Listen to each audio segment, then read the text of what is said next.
പകരുന്നത് വളരെ ശക്തിയായി പറഞ്ഞ് എന്നെ ഏൽപ്പിച്ചതാണ്. ഞാൻ നെയ്യായതുകൊണ്ട് പറഞ്ഞതാണ്. നമ്മൾ തമ്മിലുള്ള സ്നേഹബന്ധത്തിന്റെ ആ ശക്തി കൊണ്ട് പറഞ്ഞാണ്. ആരും ചുരുക്കം പറയുക. അതെന്ത് ചെയ്തു? രഹസ്യമായ പരസ്യങ്ങളായി. അത് കാരണമായി ഒരുപാട് നാശങ്ങളും നഷ്ടങ്ങളും സ്നേഹബന്ധങ്ങളൊക്കെ നഷ്ടപ്പെട്ടു പോകുന്ന സ്വഭാവം ഉണ്ടായാൽ അത് മോശമാണ്. ഇങ്ങനെ 3 കാര്യങ്ങളെ കൊണ്ടാണ് ഒരു മനുഷ്യന്റെ ഒരു സാമാന്യമായ മര്യാദ കണ്ടുപിടിക്കാൻ കഴിയുക എന്ന് മഹാനായ ഇമാം ഉമർ ഇബ്നു ഖത്താബ് റളിയല്ലാഹു അൻഹു പറഞ്ഞു. അതിൽ ഒന്നാമതായിക്കൊണ്ട് നമ്മുടെ യാത്രയാകുന്നു ഈ ഹജ്ജ് യാത്ര. അതിൽ എന്തും സംഭവിക്കാം. ചില ആളുകൾ റൂമിലാണ് കിടന്നാൽ പിന്നെ വിളക്ക് ഇടാൻ പാടില്ല, ആരും ലൈറ്റ് ഇടാൻ പാടില്ല. ലൈറ്റ് എടുത്ത് കിടത്തിയാൽ പിന്നെ ആർക്കും ഇവിടെ ലൈറ്റ് ഇടാൻ പാടില്ല. അപ്പൊ ശബ്ദമുണ്ടാക്കുന്നേ ഉറങ്ങാൻ സമ്മതിക്കില്ല, ലൈറ്റ് ഇടേ. ഇയാളെ പോലെ വന്നതാണ്, അയാൾക്ക് കൂടെ ഹക്കുണ്ട് എന്ന് ചിന്തിക്കാൻ ഇവനക്ക് സമയം കണ്ടെത്തുന്നില്ല. അപ്പോഴും ചൂടായി, ശരീരങ്ങൾ ചൂടായി.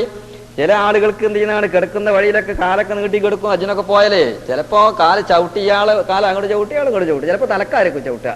അതൊന്നും പാടില്ല. ആരുടെയും ശബ്ദങ്ങളോ അനക്കങ്ങളോ ഉണ്ടാവരുത്. കാല് തട്ടരുത്, ചെരുപ്പ് തട്ടരുത്, തട്ടം തട്ടിപ്പോകാൻ പാടില്ല. ഇതിനൊക്കെ സംസാരം ഉണ്ടാക്കുന്ന എത്രയോ പാവപ്പെട്ടതായ ആളുകളൊക്കെ ചിലപ്പോ നമ്മുടെ പരീക്ഷണത്തിലൊക്കെ കുടുങ്ങാറുണ്ട്. അള്ളാഹു കാത്തുരക്ഷിക്കുമാറാവട്ടെ. അതുകൊണ്ട് ഈ കാര്യങ്ങളൊക്കെ ശ്രദ്ധിക്കാൻ വളരെ നല്ലതാണ്. അതിനെക്കുറിച്ചാണ് മഹാനായിരിക്കുന്ന ഇമാം നബി റളിയല്ലാഹു അൻഹു പറയുന്നത്.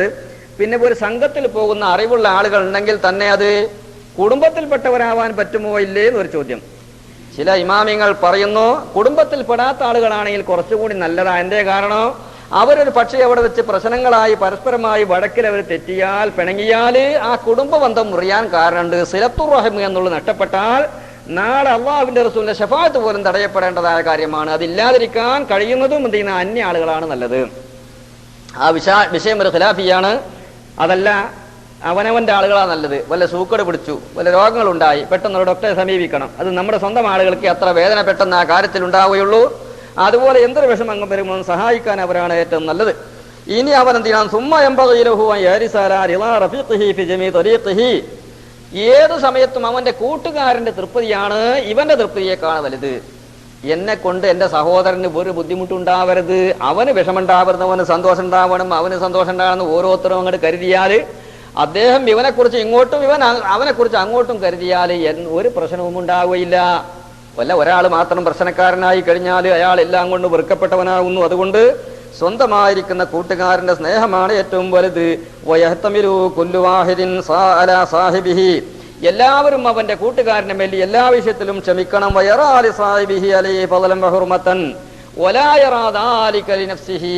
ഇവന്റെ സഹോദരൻ ഇവൻ മനസ്സിലാക്കേണ്ടതാ, എന്നെക്കാണ് എല്ലാം കൊണ്ട് യോഗ്യനാണ് അവൻ, എല്ലാം കൊണ്ടും യോഗ്യനാ. അവൻ ഇബാദത്ത് എന്നെക്കാണ് കൂടുതൽ ചെയ്യുന്നുണ്ട്, സ്വഭാവം എന്നെക്കാണ് നല്ലതാ, ഏത് നിലക്കും വെക്കുക എന്നെക്കാണ് നല്ലവൻ അവനാണ് എന്ന് കൊടുക്കണം. അതേ സമയത്ത് നമ്മൾ മനസ്സിലാക്കണം, ഞാനോ എന്നോടാ കളിക്കണത്.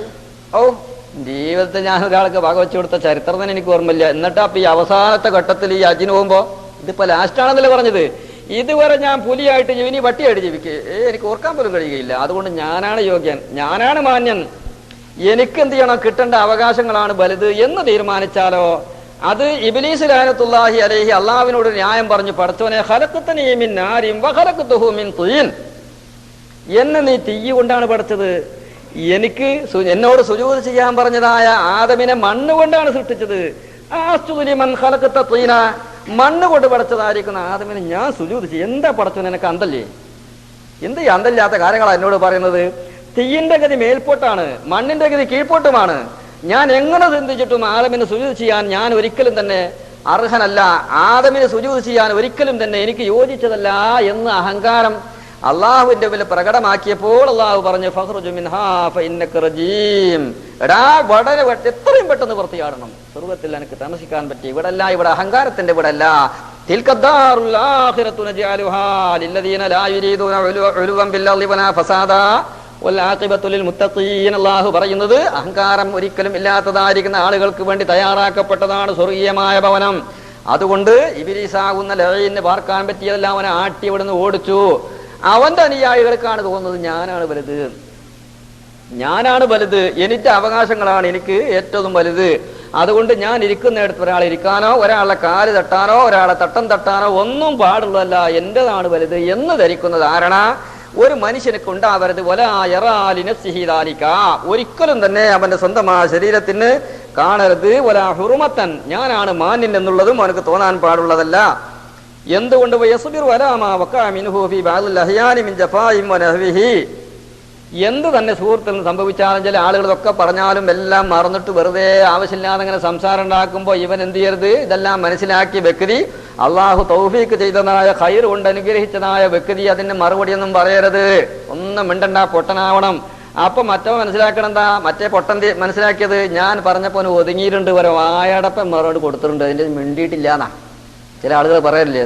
വഴക്കൂടുമ്പോ കുറച്ച് തൻ്റെ ഇടയിലുള്ള ആൾ ഒന്നും മിണ്ടില്ല, അപ്പൊ മറ്റാൾ പറയണെന്താ, ഞാനൊരു വായടപ്പനാണ്ട് കൊടുത്തിട്ടുണ്ട്, പിന്നെ മിണ്ടിയിട്ടില്ല.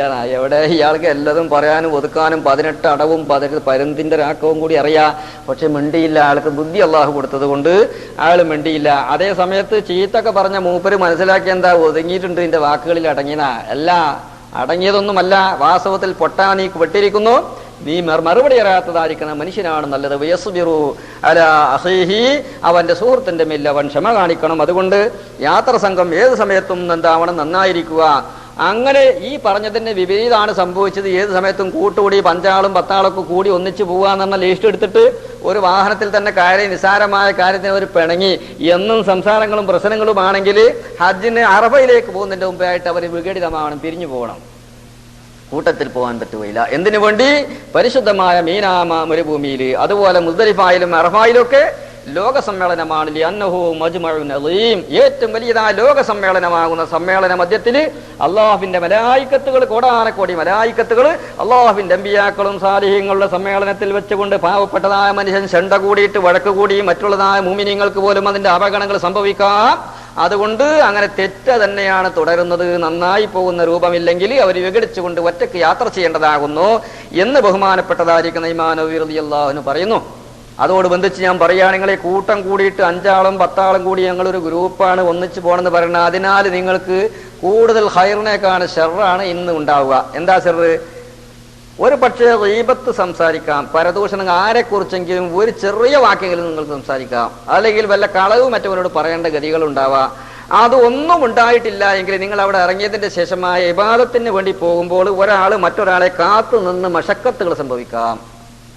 മറ്റവനെ കൂട്ടാ പോകാൻ പറ്റുമോ? 5 ആൾ കൂടി ഞങ്ങളൊരു ഗ്രൂപ്പ്, നിങ്ങൾ ഗ്രൂപ്പ് കൂടെ എതിർക്കാനോ ഗ്രൂപ്പ് പിരിച്ചുവിടാനോ അല്ല ഞാൻ പറയുന്നത്, അതിന്റെ ഗുണദോഷങ്ങൾ മനസ്സിലാക്കണ്ടേ. 5 ആൾ കൂടിയിട്ടാ പോയത്. ഒരാൾ എന്ത് ചെയ്തു, ബാത്റൂമിൽ പോയിട്ട് വന്നോ മറ്റാളെ കാത്തുന്നു, പിന്നെ ആദ്യം കാത്തു നിന്നാൾ ഒരുപാട് സമയം കാത്തുനിന്നപ്പോൾ അയാൾ ആകെ ചൂടായി, പിന്നെ സംസാരങ്ങളായി. അതേ സമയത്ത് 1 or 2 ആളുകളുണ്ടായാലും നല്ലത്. അതോടുകൂടെ തന്നെ നിസ്കരിക്കാനൊക്കെ പോയി ഹറമിലൊക്കെ പോയാൽ, ഹറമൈനിൽ മദീനത്താവട്ടെ മക്കത്തൊക്കെ പോയാൽ ഇടയിൽ വേറൊരാളെ ഇരുത്തണം. നമുക്ക് പരിചയമില്ലാത്ത ഒരാളിനെ, അല്ലെങ്കിൽ നമ്മുടെ ഭാഷക്കാരനല്ലാത്ത ഒരാളിരിക്കുക. കണ്ടുകൊണ്ടിട്ട് ഇരിക്കാന്നതിന് വേണ്ടി അപ്പുറത്ത് പോനിരിക്കട്ടെ, ഇപ്പുറത്ത് പോലും ഇരിക്കുക, തിരിച്ചു വരുമ്പോൾ ഒന്നിച്ചു പോരാ. അതേ സമയത്ത് ഒരു സ്വന്തമായിട്ട് അടുത്തടുത്ത് ഇങ്ങോട്ട് ഇരിക്കുകയാണെങ്കിൽ തീർച്ചയായിട്ടും നിങ്ങൾ എഴുതി വെച്ചോ, യാതൊരു സംശയങ്ങളില്ല, പരിശുദ്ധമായ ഹറമേനിൽ വെച്ചുകൊണ്ട് ഒരു ഗീബത്ത് പറയാതെ നിങ്ങൾക്ക് തിരിച്ചു പോരാൻ പറ്റുമെന്നുള്ള കാര്യത്തിൽ ആർക്കും ഉറപ്പു തരാൻ പറ്റുകയില്ല. ഇന്നത്തെ കാലം പ്രത്യേകിച്ച് അങ്ങനെയാണ്. നമ്മളാരും വലിയ ആലിമീങ്ങളോ സാലിഹ്യങ്ങളോ ഒന്നും അല്ല. നമ്മൾ ഇപ്പൊ ഉള്ള മട്ടത്തിലൊക്കെ ഒരു സാലിഹ്യങ്ങളായിട്ട് ഇങ്ങനെ ചമഞ്ഞ് നടക്കുക എന്നുള്ളതേ ഉള്ളൂ. ഞാൻ വിചാരിക്കുന്നത് ഞാൻ വലിയൊരാളാണെന്നാ. നിങ്ങൾക്ക് പലരും എന്നെ പോലെ തോന്നിയേക്കാം. അള്ളാഹു കാത്ത് രക്ഷിക്കട്ടെ. എല്ലാവരുടെ കള്ളികളും പുറത്തിയാടുന്ന ഒരു സമയങ്ങളുണ്ട്. യൗമ തുബുല സറായിർ, രഹസ്യങ്ങളൊക്കെ പുറത്തിയാടിക്കപ്പെടുന്നതായ സമയമുണ്ട്. ആ സമയത്ത് ആരാണ് നല്ലവനെന്നുള്ള തീരുമാനം അള്ളാഹുവിന്റെ മുമ്പിൽ പരസ്യമായുള്ളൊരു പ്രഖ്യാപനം വരുമ്പോഴാണ് എല്ലാവരും അയ്യത്തറ എന്ന് പറയുന്ന അടകടിക്കുക. അതുകൊണ്ട് ഞാൻ സൂചന പറയാണ്, ഹജ്ജിന് പോകുന്ന ആളുകളെ നിങ്ങൾ ശ്രദ്ധിക്കണം. സംഘമായി നിങ്ങൾ പോകുമ്പോൾ ഈ പരിഹാരത്തിൽ കൂടെ കാര്യങ്ങൾ നീങ്ങണം. എവിടെ ഇരുന്നാലുമുള്ള ബസ്സിൽ ഒന്നിച്ചിരുന്നാലും എവിടെ പോയിരുന്നാലും പോകുന്ന സ്ഥലത്തേക്ക് പോകുമ്പോൾ അതിന്റെ അച്ചടക്ക ആദാബുകൾക്ക് മാറ്റങ്ങളും കോട്ടങ്ങളൊക്കെ സംഭവിക്കുന്നത് ശ്രദ്ധിക്കണം. കൂടെ കൂടി പോയിട്ട് ഒന്നും കിട്ടാനൊന്നുമില്ല. ഇറങ്ങുന്ന സമയത്ത് എല്ലാവർക്കും ഒരുമിക്കുക. എന്താ നമുക്കൊന്ന് എല്ലാവരും ഒരുമിച്ചുകൊണ്ട് കിട്ടാനുള്ളത്? അവന്റെ അടുത്ത് ഇരുന്നതാ. ചിലപ്പോൾ നമ്മുടെ അടുത്ത് ഇരിക്കുന്ന ആൾ ഏറ്റവും വലിയ അടുത്ത സുഹൃത്താണെങ്കിൽ ഇവനും അവനുമായി ഒരൊറ്റ ദിവസം രാത്രി അന്തി ഉറങ്ങാൻ താമർക്ക് ഭാഗ്യം ലഭിച്ചിട്ടില്ല. ഇവര് എന്നും കാണും, രാത്രിയും കാണും, പാലും കാണും, ഉറങ്ങാനും വരേണ്ട കൂടിയില്ല. പക്ഷേ ഇവൻ അവന്റെ അടുത്തിരുന്നിട്ട് ഇവനോട് ഉറങ്ങി നോക്കുമ്പോൾ ഇങ്ങനെ ബലി എന്നെ മറ്റവനെ ബലി ചെയ്യലില്ല. അവനാണെങ്കിൽ സൗണ്ട് കേട്ടാറുന്നില്ല, തീരെ ഉറക്കം വരും, ചെറിയൊരു അനക്കം കേട്ടാറുന്നില്ല. ഇപ്പൊ എന്തായി?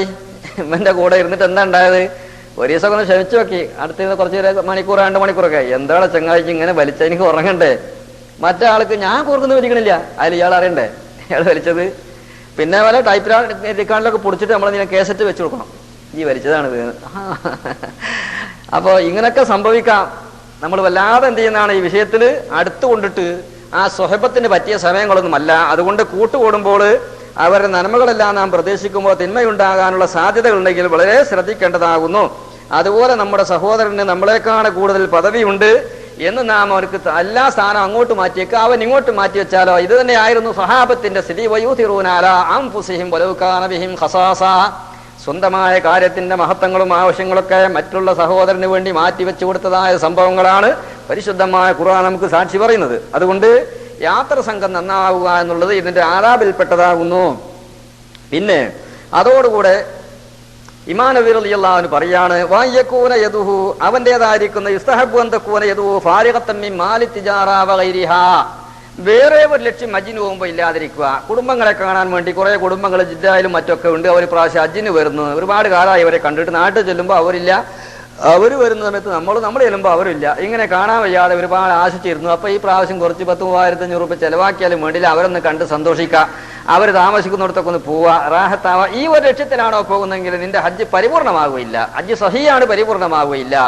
അതുപോലെ വല്ല ബിസിനസിന്റെ ആളുകൾ അവിടെ ചെന്നാൽ ചില സാധനങ്ങൾക്കൊക്കെ വില കുറവുണ്ട്, അതൊക്കെ കുറച്ചും കൂടി കയറ്റി വിടാം. ബസ്സിലൊക്കെ പോവുകയാണെങ്കിൽ പിന്നെ വലിയ പ്രയാസമൊന്നുമില്ലാതെ കുറച്ച് വസ്ത്രങ്ങളാവട്ടെ. അതുപോലെ ഒരു കാലത്ത് ഈ റാഡോ വാച്ചിന് അവിടെ വില കുറവായിരുന്നു. 10 വർഷങ്ങൾക്ക് മുമ്പ് പോന്നിട്ട് നമ്മുടെ കൂടെ പോകുന്ന ഒരാളൊരു 10 വാച്ച് വാങ്ങിയിരുന്നു. ആരും കള്ളിയെന്നറിയില്ല. അപ്പോഴും ഇതൊക്കെ പറയലൊക്കെ ഉണ്ട്, പക്ഷെ ഈ മൂപ്പര ഉള്ളിൽ കെട്ടിയിൽ പോകുന്ന നമ്മളറിയില്ല. അങ്ങനെ മക്കയിൽ നിന്ന് നേരത്തെ ചെന്നപാട് മൂപ്പര് വാങ്ങി വെച്ചു. കാരണം ഹജ്ജിന്റെ ഏറ്റവും വലിയ തിരക്കായാൽ ഈ സാധനത്തിനൊക്കെ വില കൂടുന്നതൊക്കെ ആള് കണ്ട മഹാസാധുവാണ്. വാച്ച് വാങ്ങി വെച്ചിട്ട് മദീനയിലേക്ക് പോയപ്പോ ആ വാച്ച് വാങ്ങി വെച്ച ബാഗിൽ ആ പൊതി എടുത്തു വെക്കാൻ മറന്നു. അവിടെ എത്തിയതിന് ശേഷമാണ് ഇയാൾ ആകണ പകർച്ചയായി 10 വാച്ചാണ് വാങ്ങിയത്. ഒരു വാച്ചിന്റെ ഏറ്റവും ചുരുങ്ങിയത് 1000 ദിർഹംസ്, 1000 റിയാലുകൾ കൂട്ടി വെക്കാണി. ഇവിടൊക്കെ എത്ര വില ഉണ്ട് ഒരു റാഡോ വാച്ചിന്? അതിലുണ്ടോ? അവിടെ അന്നത്തേക്കാൾ അന്ന് കുറവാണത്രേ. ഇയാള് അവസാനം കള്ളി പറഞ്ഞു, എന്റെ വാച്ച് പാടച്ച് മറന്നു പോകുന്നുണ്ട്, 10 വാച്ചുണ്ട്. അപ്പോഴാണ് കാര്യം മനസ്സിലായത്. അപ്പൊ ആരെയും ഏൽപ്പിച്ചതോ അതല്ല ഇവിടെ കൊടുന്ന് വലിയ വിലക്ക് വിൽക്കാനോ അതൊന്നും നമുക്കറിയില്ല. ഏതായിരുന്നാലും ഇതൊക്കെ ഇതുപോലെയുള്ള കെട്ടിരിപ്പുകൾ. ഞാൻ നാട്ടിൽ നിന്ന് 76-ൽ ഹജ്ജിന് പോകുന്ന സമയത്ത് ഒരു ബോംബെയിൽ വെച്ച് പരിചയപ്പെട്ടു. മൂപ്പര് ഇടക്കിടക്ക് ഹജ്ജിന് പോകുന്ന ആളാണ്. അങ്ങനെ മൂപ്പര് ഞങ്ങളൊരു വളരെ അടുപ്പം. അതിന്റെ കൂടെ വേറെ ഉസ്താദുണ്ട്, 2-3-4 ആൾക്കാർ ഞങ്ങളുണ്ട്. വളരെ അടുപ്പം, സന്തോഷമൊക്കെ. ഞങ്ങൾക്കും സന്തോഷം. ആദ്യമായിട്ട് യാത്ര ചെയ്യാം. ബോംബെയിൽ ചെന്നിട്ട് 8 ദിവസം ഫുള്ളായിട്ട് 8 ദിവസം അവിടെ ഉണ്ടാവണം. അപ്പോഴേ ഹജ്ജിന്റെ വിസ അടിക്കാൻ അവിടെ നിന്ന് കഴിയുള്ളൂ. ഓരോ ദിവസമാണ് ഒരു കാര്യം നടത്താൻ. വളരെ സന്തോഷമായി. ബോംബെയിലെത്തി ഇയാൾ സന്തോഷം. ഞങ്ങൾക്ക് കുറച്ച് സംസാരിക്കാനൊക്കെ അറിയാം. അങ്ങനെ അടുത്ത് വന്നു നോക്കുമ്പോൾ അന്ന് സംസം പിടിക്കാനുള്ള ഡ്രമ്മൊക്കെ ബോംബെയിൽ നിന്ന് വാങ്ങിക്കൊണ്ടുപോരാ. പിന്നെ ഭക്ഷണം ഉണ്ടാക്കാൻ അരി എന്ത് ചെയ്ത് ഇവിടുന്ന് രേഷൻ പാസ്സാക്കുന്നതിന് അവിടെ കിട്ടും. കപ്പലിനാണല്ലോ പോകുന്നത്. ഇയാൾ എന്ത് ചെയ്തു, നിങ്ങൾ ഡ്രമ്മ് ഉണ്ടോ എന്ന് ചോദിച്ചു. ആ ഉണ്ട് എന്ന് പറഞ്ഞാൽ ഞാൻ അവിടെ തിരുത്തരണ്ട് ഇന്നെ ഏൽപ്പിച്ചാളിന്നാണ്. അപ്പോൾ അതിനേക്കാളും സന്തോഷമായി. കാരണം എന്ത് കൈ പിടിച്ച് കൊണ്ടു കിടക്കണ്ടല്ലോ. മൂപ്പരെ പരിപാടി എന്താ, അവിടുത്തെ കുറച്ച് പരിപ്പൊക്കെ വാങ്ങിയിട്ടുണ്ട്. കുറെ ആളുകളെ പരിചയപ്പെട്ടിട്ടുണ്ട്. പിന്നല്ല കള്ളിയറിയാം, പരിപ്പ്, ചോന്ന ചെറിയ പരിപ്പ്, അതെല്ലാം ഡ്രമ്മിൽ നിറച്ചു. അതുപോലെ ചെമ്മീന്റെ പരിപ്പ് തന്നെ കുറെ ചെമ്മീന്, പിന്നെ കുറെ തുണിത്തരങ്ങള്. ഇന്നത്തെ പോലല്ല, ഈ സൂരി തുണി എന്ന് പറയുന്ന തുണി, മൗലാനയുടെ തുണികൾ കുറെ വാങ്ങി, സോലാപ്പൂര് പുതപ്പ്, ഇതുപോലെ കുറെ സാധനങ്ങൾ വാങ്ങി പരിചയപ്പെട്ട ആളുകളുടെ ഭാണ്ഡത്തിലൊക്കെ വെച്ചു കൊടുത്തു. ഞങ്ങൾക്ക് വെച്ചു. ഞങ്ങൾക്ക് ഇതിനെ കുറിച്ചൊന്നും അറിയില്ല. ഞങ്ങൾക്ക് ഇയാളെ പരിചയപ്പെട്ടു എന്നുള്ളതിനേക്കാൾ വലിയ സന്തോഷം വേറെ ഒന്നുമില്ല. അവിടെ എത്തി പാത്രമൊക്കെ ആൾ കാലിയാക്കി തന്നു. പിന്നെ കുറെ സമയത്തിന് ദിവസത്തിന് അയാളെ കണ്ടില്ല. കുറെ ദിവസം കഴിഞ്ഞതിന് ശേഷം വെച്ച് കണ്ട് എന്തോ ഒരു സന്തോഷമാണ്. എന്ത് ആചാരങ്ങൾ, എവിടെ നിങ്ങൾ നമ്മളെ സഹായിക്കാനോ നമ്മൾ പരിചയപ്പെട്ട ഒരാൾ, നിങ്ങൾ എവിടെ പൊന്നാരെന്നൊന്നും പറയണ്ട. ഞാൻ ആ കൊടുന്ന സാധനങ്ങളൊക്കെ വിൽക്കാൻ വേണ്ടി ഇങ്ങനെ നടക്കുമായിരുന്നു. ഞാനത് വിൽക്കാൻ വേണ്ടി നടക്കായിരുന്നു. ഞാൻ ഇടക്കിടക്ക് വരലുണ്ട്. നല്ലൊരു മനുഷ്യനാണ്, നല്ല സാപ്പിടും ചെയ്യും, നല്ല വിവാഹത്തിറക്കും. പക്ഷെ ഈ ഒരു പരിപാടി ഉണ്ടായിരുന്നു. ഇതിനെക്കുറിച്ച് ഇമാം നബി റളിയല്ലാഹു അൻഹു പറഞ്ഞു വെക്കുന്നത്, അത് ഹജ്ജ് പരിപൂർണമാവാൻ ഒരു സാധ്യത അതിൽ കാണുന്നില്ല. ഹജ്ജ് സഹീഹാണ്, പക്ഷേ ഇത് കബൂലിന്റെ മർത്തമയിലേക്ക് എത്താൻ പറയാൻ ധൈര്യമില്ല.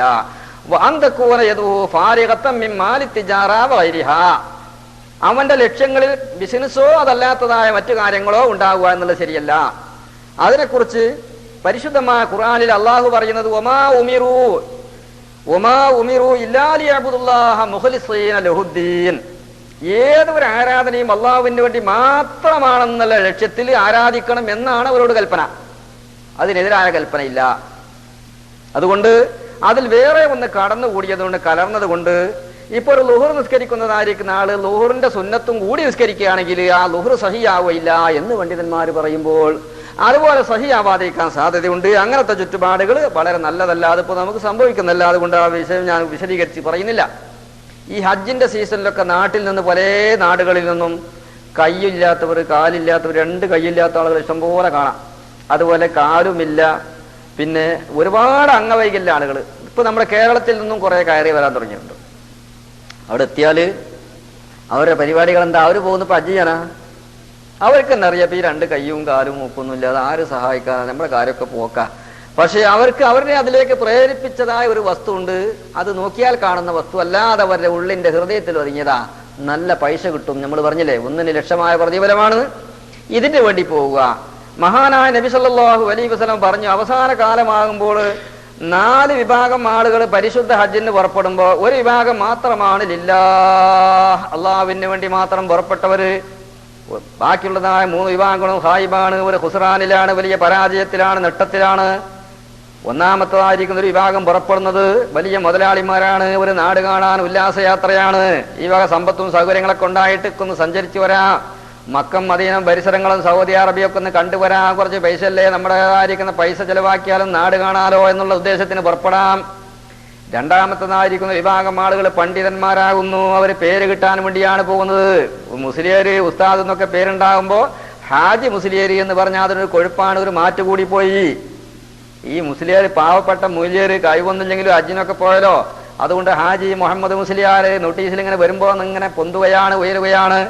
അങ്ങനത്തേതായിരിക്കുന്ന ഒരു വിഭാഗം ആളുകളുടെ ഇടയിൽ മേൽമക്ക് വേണ്ടി, പ്രശസ്തിക്ക് വേണ്ടി പോകുന്ന ആളുകൾ അവസാന കാലഘട്ടത്തിൽ പെരുകി വരാം. നബിയുനാ റസൂലുള്ളാഹി സല്ലല്ലാഹു അലൈഹി വസല്ലമ 2 കൂട്ടരും പോയി. മൂന്നാമത്തേതായ ഒരു സംഘം യാചിക്കാൻ വേണ്ടി വരുന്നു. ദരിദ്രന്മാർ, മസാക്കീൻ, ഫുഖറാ കൈകാട്ടാൻ വേണ്ടി നടക്കുകയാണ്. ആര് ചോദിച്ചാലും കൊടുക്കും. ഈ അനുഭവങ്ങളെല്ലാം എല്ലായിടങ്ങളിലും കാണാം. അറഫയിൽ കാണാം, മീനായും മുസ്ദലിഫയിലൊക്കെ കാണാം. ബഹുമാനപ്പെട്ട അലി റളിയല്ലാഹു തആല ഫുളൈൽ ഇബ്നു ഇയാദ് റളിയല്ലാഹു അൻഹു തൊട്ട് റിവായത്ത് ചെയ്യപ്പെടുകയാണ്. ഒരു മനുഷ്യൻ കൈകാട്ടാൻ വേണ്ടി അറഫയിൽ വന്നപ്പോൾ അലി റളിയല്ലാഹു അൻഹു അടിച്ചു ഓടിച്ചു പോയി. അഫീ ഹാദൽ യൗമി തസഅലുൻ നാസ് വന്നാസു യസഅലൂന കുല്ലുഹും ലില്ലാഹ്. എടോ പാവപ്പെട്ടതായിരിക്കത് വിഡ്ഢനായ മനുഷ്യ, എല്ലാവരും അള്ളാഹുവിലേക്ക് കൈ ഉയർത്തുമ്പോൾ നീ അള്ളാഹിനെ കൊള്ള കൈ ഉയർത്താതെ ജനങ്ങളേക്ക് കൈ ഉയർത്തുന്ന പൊട്ട. അപ്പൊ കൈകാട്ടുന്ന ആളുകൾ ഉണ്ടാവാം. 3 ആളുകളും മറുദൂതാകുന്നു. പണ്ഡിതന്മാരിൽ നിന്നുള്ള ഒരു വിഭാഗം ഈ വിഷയത്തിൽ അവർ മറുദൂതായി.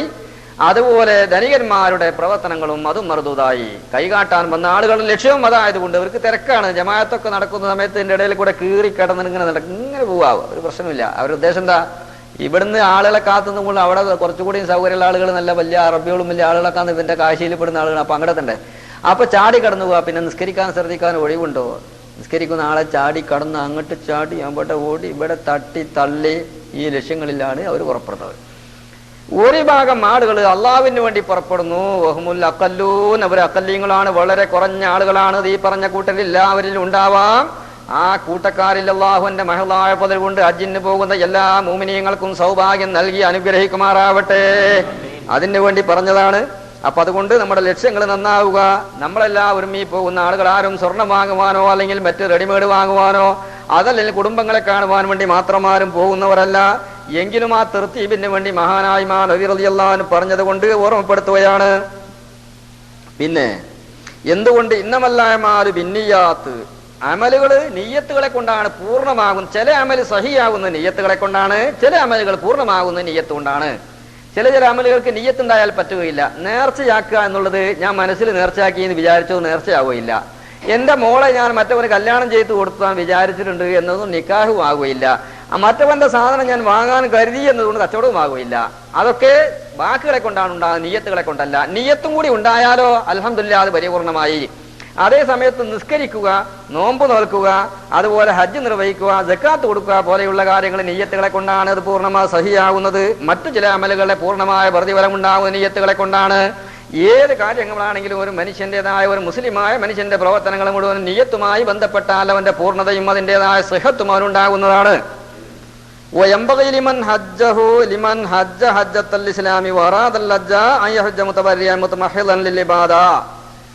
ആദ്യമായി ഫർളായ ഒരു ഹജ്ജ് നിർവഹിച്ച ഒരാളാണെങ്കിൽ അയാൾ രണ്ടാമത്തെ ഒരു ഹജ്ജ് മറ്റൊരാൾക്ക് വേണ്ടി നിർവഹിച്ചു കൊടുക്കൽ നല്ലതാണ്. കുടുംബത്തിൽപ്പെട്ട ആളുകൾ ഹജ്ജ് ഫറലായിട്ട് മരിച്ചവരുണ്ടാവാം, ഹജ്ജ് ഫറലായിട്ട് മരിച്ച ആളുകളുണ്ടാവാം. അപ്പൊ ഇവന്റെ ഫറല് വീടിയ ഫറലിന്റെ അപാകതകളൊന്നും ഇവന്റെ അറിവിൽ സംഭവിച്ചിട്ടില്ല എങ്കിൽ രണ്ടാമത്തതായ ഒരു ഹജ്ജ് മറ്റൊരാളുകൾക്ക് വേണ്ടി നിർവഹിച്ചു കൊടുക്കുക എന്നുള്ളത് ഏറ്റവും നല്ല കാര്യമാകുന്നു. അതിന് പ്രതിഫലം വാങ്ങിയാലും ഹജ്ജ് സഹിയാണ്, ഹജ്ജിന് കുഴപ്പങ്ങളൊന്നുമില്ല. ചെറിയതായിരിക്കുന്ന ഒരു അംശം പ്രതിഫലം വാങ്ങിയതിനനുസരിച്ച് ചെറിയൊരു കുറവുണ്ടെങ്കിൽ തന്നെ ഹജ്ജ് സഹിയാവുന്നതിന് യാതൊരു കുഴപ്പവുമില്ല. വലൗ ഹജ്ജാൻ ഗൈരിഹി കാന അഅ്ളമ ലി അജ്രിഹി, അവൻ മറ്റൊരാൾക്ക് ചെയ്യുന്നതായിരിക്കുന്ന ഹജ്ജ് രണ്ടാമത്തെ ഹജ്ജ് വലിയ പ്രതിഫലമുള്ളതായിരിക്കുന്ന ഹജ്ജാകുന്നു. അതോടുകൂടെ അത് മാതാപിതാക്കൾക്ക് വേണ്ടിയായിരുന്നാലോ. മഹാനായ നബി സല്ലല്ലാഹു അലൈഹി വസല്ലം തങ്ങൾ പറയുകയാണ്, മൻ ഹജ്ജ അൻ അബീഹി, ബാപ്പക്ക് വേണ്ടി ഒരാൾ ഹജ്ജ് ചെയ്താല്, ഔ അൻ ഉമ്മിഹി, അല്ലെങ്കിൽ ഉമ്മക്ക് വേണ്ടി ഹജ്ജ് നിർവഹിച്ചാൽ, ഫഖദ് ഖുലിയാൻഹു ഹജ്ജത്തുഹു, ആരുടെ ഹജ്ജാണെങ്കിൽ ആ ഹജ്ജ് നിർവഹിക്കപ്പെട്ടു, അത് വീടി. വകാന ലഹു, ഹജ്ജ് ചെയ്യുന്നവനുണ്ടാവുന്നു ഫളലു അശ്രി ഹിജ്ജിൻ, അവന് 10 ഹജ്ജ് ചെയ്തതായ കൂലി ഉണ്ടാകുന്നു. ബാപ്പാന്റെ ഹജ്ജ് ചെയ്തതായിരിക്കുന്ന മകന് 10 ഹജ്ജിന്റെ പ്രതിഫലമാണുള്ളത്. അതുപോലെ ഉമ്മാക്ക് ചെയ്താലും 10 ഹജ്ജിന്റെ പ്രതിഫലം ഉണ്ടാകും. ആ ബാപ്പന്റെ ഫർളായ കാര്യം നിർവഹിക്കപ്പെടുകയും ചെയ്തു. അതൊരു പ്രതിഫലത്തിനായിരുന്നാലും അല്ലെങ്കിലും അങ്ങനെ തന്നെയാണ്, ഇത് നിർവഹിക്കപ്പെടുന്നതാണ്. അവരെല്ലാവരും ഹജ്ജിന് പോകാനും മറ്റൊരാൾ പകരമായി ചെയ്യാനുള്ള നിബന്ധനകൾ പലതുമുണ്ട്. അതല്ല ഇൻഷാ അല്ലാഹ് ഇസ്തിത്വാഅത്തും ബിൽ ഗൈറി ഇസ്തിത്വാഅത്തും ബിൻ നഫ്സ് എന്ന് പറയപ്പെടുന്ന ഒരു സബ്ജക്റ്റ് വരാനുണ്ട്. അവിടെ വെച്ച് പറയും ഏതായിരുന്നാലും മറ്റൊരാൾക്ക് ഹജ്ജ് നിർവഹിക്കുക എന്നുള്ളത് വളരെ പുണ്യമായ ഒരു കാര്യമാകുന്നു.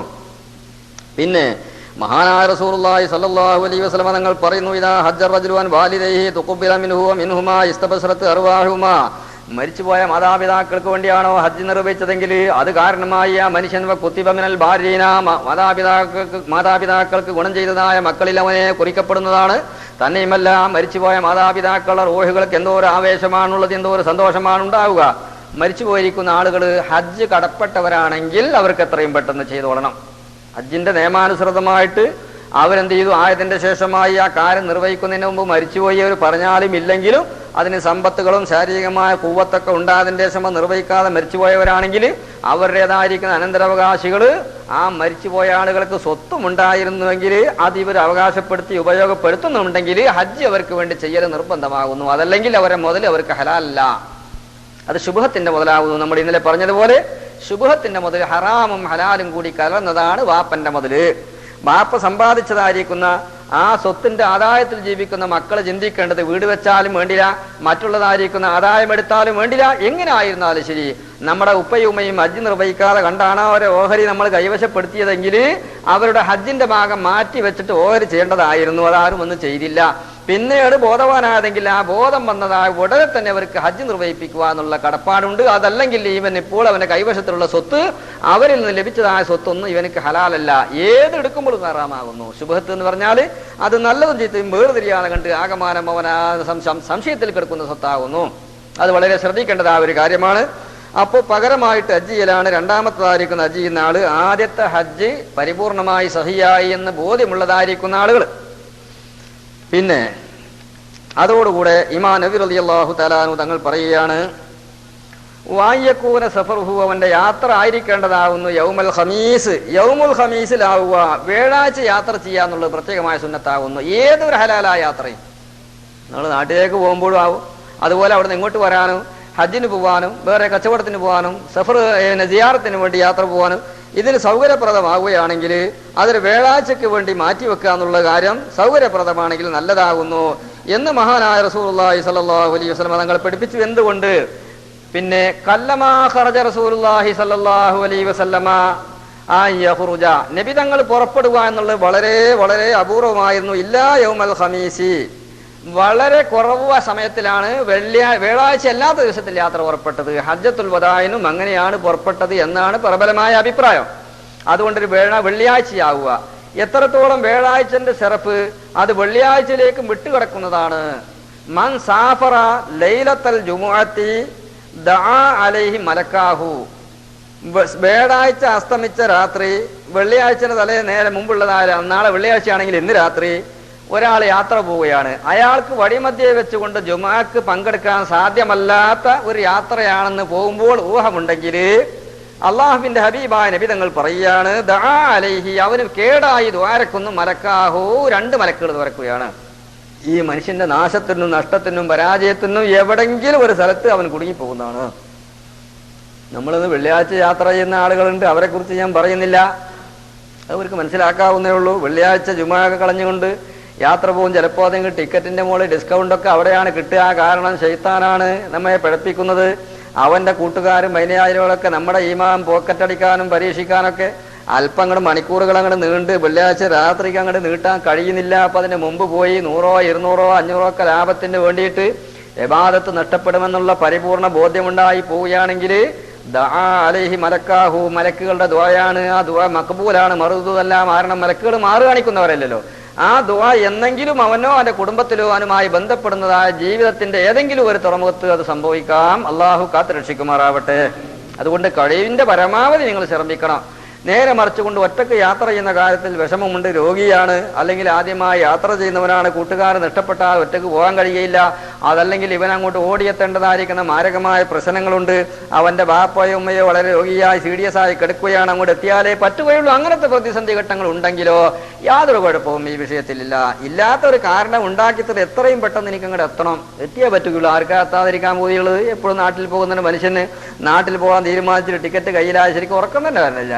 നാട്ടിൽ പോകണം. പിന്നെ ഒരു മണിക്കൂറുകളൊക്കെ ഒരു ദിവസം ഇങ്ങനെ നീണ്ടുപോവുക, മിനിറ്റുകളൊന്നും നീങ്ങുന്നില്ല, സമയങ്ങൾ ഇങ്ങനെ ദീർഘിച്ചു പോവുക. കാരണം എല്ലാ ചിന്തകളും അവിടെ ആയിപ്പോയല്ലോ.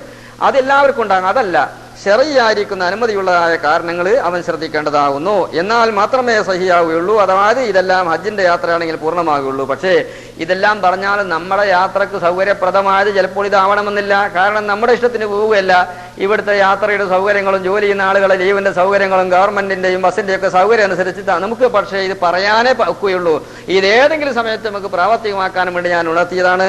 നമ്മുടെ യാത്ര നാം ഇപ്പോൾ തീരുമാനിച്ചതനുസരിച്ച് വ്യാഴാഴ്ചയാക്കാൻ കഴിയാത്ത രൂപത്തിലാണുള്ളത്. ഈ തീരുമാനപ്രകാരം അള്ളാഹു ഏത് തീരുമാനം ഹൈറെങ്കില്ലാത്ത തീരുമാനം അള്ളാഹു എല്ലാം എളുപ്പമാക്കി തരട്ടെ. മറ്റൊരു ദിവസമാണ്, അതായത് ബുധനാഴ്ചയാണല്ലോ നമ്മൾ പോകാൻ ഉദ്ദേശിച്ചിട്ടുള്ളത്.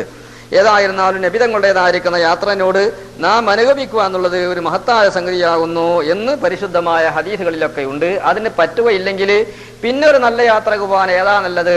നല്ല യാത്രക്ക് പിന്നെ പുറപ്പെടാൻ നല്ലത് യൗമുൽ ഇസ്നൈനി, തിങ്കളാഴ്ച ദിവസമാണ്. നബിതങ്ങൾ പരിശുദ്ധമായിരിക്കുന്ന ഹിജറക്ക് പുറപ്പെട്ടത് തിങ്കളാഴ്ചയാണ് എന്നും അഭിപ്രായമുണ്ട്, വ്യാഴാഴ്ചയാണെന്നുമെല്ലാം അഭിപ്രായങ്ങളുണ്ട്. അതിനും കഴിഞ്ഞില്ല എങ്കിൽ ശനിയാഴ്ച ദിവസം അതിന് വേണ്ടി ഉപയോഗപ്പെടുത്താം. 3 ദിവസങ്ങളാണ് റസൂലുള്ളാഹി യാത്ര ചെയ്ത ആ ദിവസങ്ങളെ കാണുന്നത്. വ്യാഴാഴ്ച, തിങ്കളാഴ്ച, ശനിയാഴ്ച. ഈ 3 ദിവസങ്ങളും ഹബീബാ നബി തങ്ങളോട് പിൻപറ്റലാണ് യാത്രയുടെ വിഷയത്തിൽ. അപ്പൊ തിങ്കളാഴ്ച നമുക്ക് യാത്രയാവാം, അതുപോലെ ശനിയാഴ്ചയും യാത്രയാവാം, പിന്നെ ഏത് ദിവസത്തിലും യാത്രയാവാം എന്ന് ചില മഹാന്മാരെ പറഞ്ഞു. ഹദീസിലുള്ളതല്ല. ആർക്ക്? സുബഹി ഖളാ ആക്കാതെ നിസ്കരിച്ച മനുഷ്യന്. ഇനി വ്യാഴാഴ്ച യാത്ര പോയി തിങ്കളാഴ്ചന് പോയി പക്ഷെ നിസ്കരിക്കാത്ത ആളാണെങ്കിലോ ഏത് സമയത്ത് പോയാലും അയാളെ സംബന്ധിച്ച് എല്ലാം പിന്നെ അവിടെ ഡേറ്റ് നോക്കേണ്ടതോ നേഴ്സ് നോക്കേണ്ടതില്ല. സാധാരണ നിസ്കരിക്കാത്ത ആളുകളും വന്ന് ചോദിക്കൂ, എപ്പോഴാ ഉസ്താദ് യാത്രക്ക് പുറപ്പെടാൻ നല്ലത്, ഏത് സമയത്ത് ഇറങ്ങാൻ നല്ലത്? നിസ്കരിച്ചിട്ടുണ്ടാവില്ല, സുബഹി നിസ്കരിച്ചില്ല, ഇനി നിസ്കരിക്കാനുള്ള തീരുമാനം ഉണ്ടെങ്കിൽ തന്നെ എത്തേണ്ട സ്ഥലത്ത് എത്തിയതിന്റെ ശേഷം. അതിൻ്റെ ഇടയിലുള്ള പരിപാടിയില്ല. പക്ഷെ സമയം മുമ്പ് കിട്ടണം, നല്ല സമയമാവണം. എനിക്ക് ആ കുറച്ച് വിഷമത്തിലൊക്കെയാണ് ഈ പോകുന്നത്. എല്ലാം കൊണ്ടും ആകെ പ്രശ്നങ്ങളാണ്, മനസ്സിന് സമാധാനമില്ല. ഇനി ആ ഇറങ്ങുന്ന സമയമെങ്കിലും ഒന്ന് നന്നായി കിട്ടിയിട്ട് അതിന്റെ വർക്കത്തോണ്ട് അള്ളാഹ് രക്ഷപ്പെടുത്തെങ്കിൽ രക്ഷപ്പെടുത്തട്ടെ, അതിന് വേണ്ടി പോവുകയാണ്. പക്ഷേ സുബഹി നിസ്കരിച്ചില്ല എങ്കിൽ മഹാനായ ഇമാമുന ഷാഫി റളിയല്ലാഹു അൻഹു പറയുന്നു, അവന്റെ സമയങ്ങൾ മുഴുവനും നസ്സായ സമയമാണ്. സുബഹി നിസ്കരിച്ച മനുഷ്യനാണെങ്കിൽ അവനക്ക് ബിസ്മില്ലാഹിർ റഹ്മാനിർ റഹീം, ബിസ്മില്ലാഹി റബ്ബിയല്ലാഹ് തവക്കൽതു അലല്ലാഹ് മാഷാ അല്ലാഹ് വലാ ഹൗല ولا قوة إلا بالله العلي العظيم قالت الملائكة من السماء هديت وكفيت وقيت أو كما قال رسول الله صلى الله عليه وسلم എന്നും അവനത്തെ എന്ത് ചെയ്യുക? ഈ പരിശുദ്ധമായിരിക്കുന്ന യാത്രയുടെ ആരംഭത്തിലുള്ള ദിക്റോടുകൂടെ പുറപ്പെടാം. ഏതായിരുന്നാലും സൗകര്യപ്പെടുന്ന ആളുകളെല്ലാം അത് ശ്രദ്ധിക്കുക. മഹാനായ ഒരു സഹാബി പറയുകയാണ്, നബി സല്ലല്ലാഹു അലൈഹി വസല്ലമ തങ്ങൾ അതോടുകൂടെ യാത്ര രാവിലെ നേരത്തെ പുറപ്പെടാൻ പറ്റുമെങ്കിൽ അതിനും റസൂലുള്ള പ്രേരണ നൽകിയിരിക്കുന്നു. അല്ലാഹുമ്മ ബാരിക് ലീ ഫീ ഉമ്മത്തി ബി ബുകൂരിഹാ, നേരത്തെ ഒരു കാര്യത്തിന് വേണ്ടി ഇറങ്ങുന്നതായ ആളുകൾക്ക് നബി തങ്ങൾ ബർക്കത്ത് ചെയ്യാനും വേണ്ടി ദ്വാരന്നിരിക്കുന്നു. അതുകൊണ്ട് ഏത് നല്ല യാത്ര, ഇതിപ്പോൾ ഹജ്ജിനോട് ബന്ധിച്ചാണ് പഠിച്ചതെങ്കിലും ഏത് സമയത്തും നിങ്ങൾക്ക് പലതിനു വേണ്ടി നല്ല കാര്യത്തിന്, കച്ചവടത്തിന് പോകുമ്പോഴാവട്ടെ, അതല്ലെങ്കിൽ ഗൾഫിലേക്ക് പോരുമ്പോഴോ, വേറെ നല്ലതായിരിക്കുന്ന പല സാലിഹ്യങ്ങളായ ആളുകളെ കാണാൻ പോകുമ്പോഴോ, കുടുംബത്തിലേക്ക് പോകുമ്പോഴോ നല്ലതായിരിക്കുന്ന ഒരു യാത്രയാണെങ്കിൽ അത് നേരത്തെ പുറപ്പെടുക, ഇതുപോലെയുള്ള ദിവസത്തിലൊക്കെ ആവുക എന്നുള്ളത് പ്രത്യേകമായ സുന്നത്താകുന്നു. ഇനി അതോടുകൂടെ തന്നെ വയുസ്തഹബു, സുന്നത്താക്കപ്പെടുന്നതാണ് ഇദാ അറാദൽ ഖുറൂജ മിൻ മൻസിലിഹി അൻ യുസല്ലിയ റകഅതൈനി യഖറഉ ഫിൽ ഊലാ ബഅദൽ ഫാത്തിഹ ഖുൽ യാ അയ്യുഹൽ കാഫിറൂൻ ഫിർ റകഅത്തിൽ ഊലാ വഫി സാനിയ ബഅദൽ ഫാത്തിഹ ഖുൽ ഹുവല്ലാഹു അഹദ്. യാത്രക്ക് പുറപ്പെടുമ്പോൾ 2 റക്അത്ത് സുന്നത്ത് നിസ്കരിക്കുക. 2 റക്അത്ത് യാത്രയുടെ മുമ്പ് നിസ്കരിക്കുക. എപ്പോൾ? ആ നിസ്കാരം ഹലാലാവുന്ന പാടില്ലാത്ത സമയത്താണ് യാത്ര ചെയ്യുന്നതെങ്കിൽ നിസ്കരിക്കാൻ പാടുള്ളതല്ല. അല്ലാത്ത സമയങ്ങളിലാണെങ്കിൽ, അതായത് കറാഹത്തിന്റെ വഖത്തുകൾ നമ്മൾ പറഞ്ഞല്ലോ. ഏതൊക്കെ സമയമാണത്? അസ്ർ നിസ്കരിച്ച ആൾക്ക്, അസ്ർ നിസ്കരിച്ച വ്യക്തിക്ക് ഏത് വരെയാണ്? സൂര്യാസ്തമാനം വരെ. പിന്നെയുണ്ട് സമയങ്ങൾ. സൂര്യൻ നിറവിൽ നിൽക്കുന്നത്, അതായത് സൂര്യൻ മധ്യത്തിലാവുന്നത് നട്ടുച്ച സമയത്ത്. 2, 3 സുബഹി നിസ്കരിച്ചാണെന്ന് കൂട്ടി പറയണം. സുബഹിന്റെ ശേഷം എന്ന് പറയരുത്. സുബഹി നിസ്കരിച്ചതായിരിക്കുന്ന ആളുകൾക്ക് സൂര്യൻ ഏകദേശം ഒരു 7 മുഴം ഉയർന്നതായ സമയം കഴിയുന്നത് വരെ നിസ്കരിക്കാൻ പാടുള്ളതല്ല. ഉയരട്ടെ ഉയരാതിരിക്കട്ടെ. ചില ആളുകൾ സുബഹി നിസ്കരിക്കാൻ പറ്റാതെ വന്നാൽ പിന്നെ എപ്പോഴാണ് നിസ്കരിക്കുക? വിവരമില്ലാത്ത ആളുകൾ നിസ്കരിക്കല് സുബഹിന്റെ ശേഷം നിൽക്കാറില്ല എന്ന് മനസ്സിലാക്കി സുബഹി ഖളാ പിരിഞ്ഞ് നിൽക്കാറില്ല, എപ്പോൾ ലോഹറാവുന്നത് വെന്തിക്കുക. ഇന്നൊരു ലോഹർക്ക് വരുമ്പോഴാണ് ഇങ്ങനെ എന്ത് ചെയ്യുന്നത്? പടച്ചവനെ സംഭവിച്ചു പോലോ നിലക്ക് അള്ളാഹിനോട് ഇങ്ങനെ പറയുന്നത്. അത് ശരിയല്ല. അള്ളാഹു ഇന്ന സ്വലാത്തലി ദിക്രി, എപ്പോഴാണ് ഓർമ്മ വന്നെങ്കിൽ ഉടനെ നിസ്കരിക്കണം. ഏത് സമയം നിസ്കരിക്കാനുള്ള സമയമാണ്. വൈകിയാൽ ഉടനെ ഓടുന്നത് ജോലിക്കാണെങ്കിൽ അവിടെ പോയിട്ടെങ്കിലും നിസ്കരിക്കണം. അപ്പോഴാണ് കാര്യങ്ങളൊക്കെ വൃത്തിയാവുന്നത്. അതുകൊണ്ട് യാത്രക്ക് ഉദ്ദേശിക്കുന്നതായ ആളുകൾ ഏത് ഹലാലായ യാത്ര, ഹജ്ജിന്റെ യാത്ര മാത്രമല്ല, ഏത് യാത്രക്കും അതാ പറയുന്നത് അറാദൽ ഖുറൂജ മിൻ മൻസിലിഹി, അവന്റെ പാർപ്പിടത്തിൽ നിന്ന് റൂമുകളാവട്ടെ, അല്ലെങ്കിൽ സ്വന്തമായ നാട്ടിൽ നിന്ന് നമ്മൾ ഗൾഫിലേക്കൊക്കെ പോരുന്ന സമയത്ത് ഉളൂ ചെയ്തിട്ട് എന്ത് ചെയ്യണം? അൽഹംദുലില്ലാ റാഹത്തോടുകൂടെ 2 റക്അത്ത് നിസ്കരിക്കുക. ആ 2 റക്അത്തിൽ നമ്മൾ എന്താ നിയ്യത്ത് ചെയ്യുന്നത്? ഞാൻ യാത്രയുടെ സുന്നത്തായ നിസ്കാരം 2 റക്അത്ത് അള്ളാഹുവിന് വേണ്ടി ഞാൻ നിസ്കരിക്കുന്നു. അല്ലാഹു അക്ബർ, വജ്ജഹ്തു വജ്ഹിയ ലില്ലദീ ഫതറ സമാവാതി, ഇത് കഴിഞ്ഞിട്ട് ഫാത്തിഹ ഓതുക. പിന്നീട് അവൻ എന്ത് ചെയ്യണം? ഖുൽ യാ അയ്യുഹൽ കാഫിറൂന. അതുപോലെ തന്നെയാണ് ഖുൽ ഹുവല്ലാഹു അഹദ് എന്ന 2 സൂറത്ത്. വേറെ റിപ്പോർട്ട് പ്രകാരം വേറെ സൂറത്തുകളും കൂടി വന്നു. മൊത്തം 5 സൂറത്തുകളാവുന്നു. 5 സൂറത്തുകളാണ് ഓതേണ്ടത്.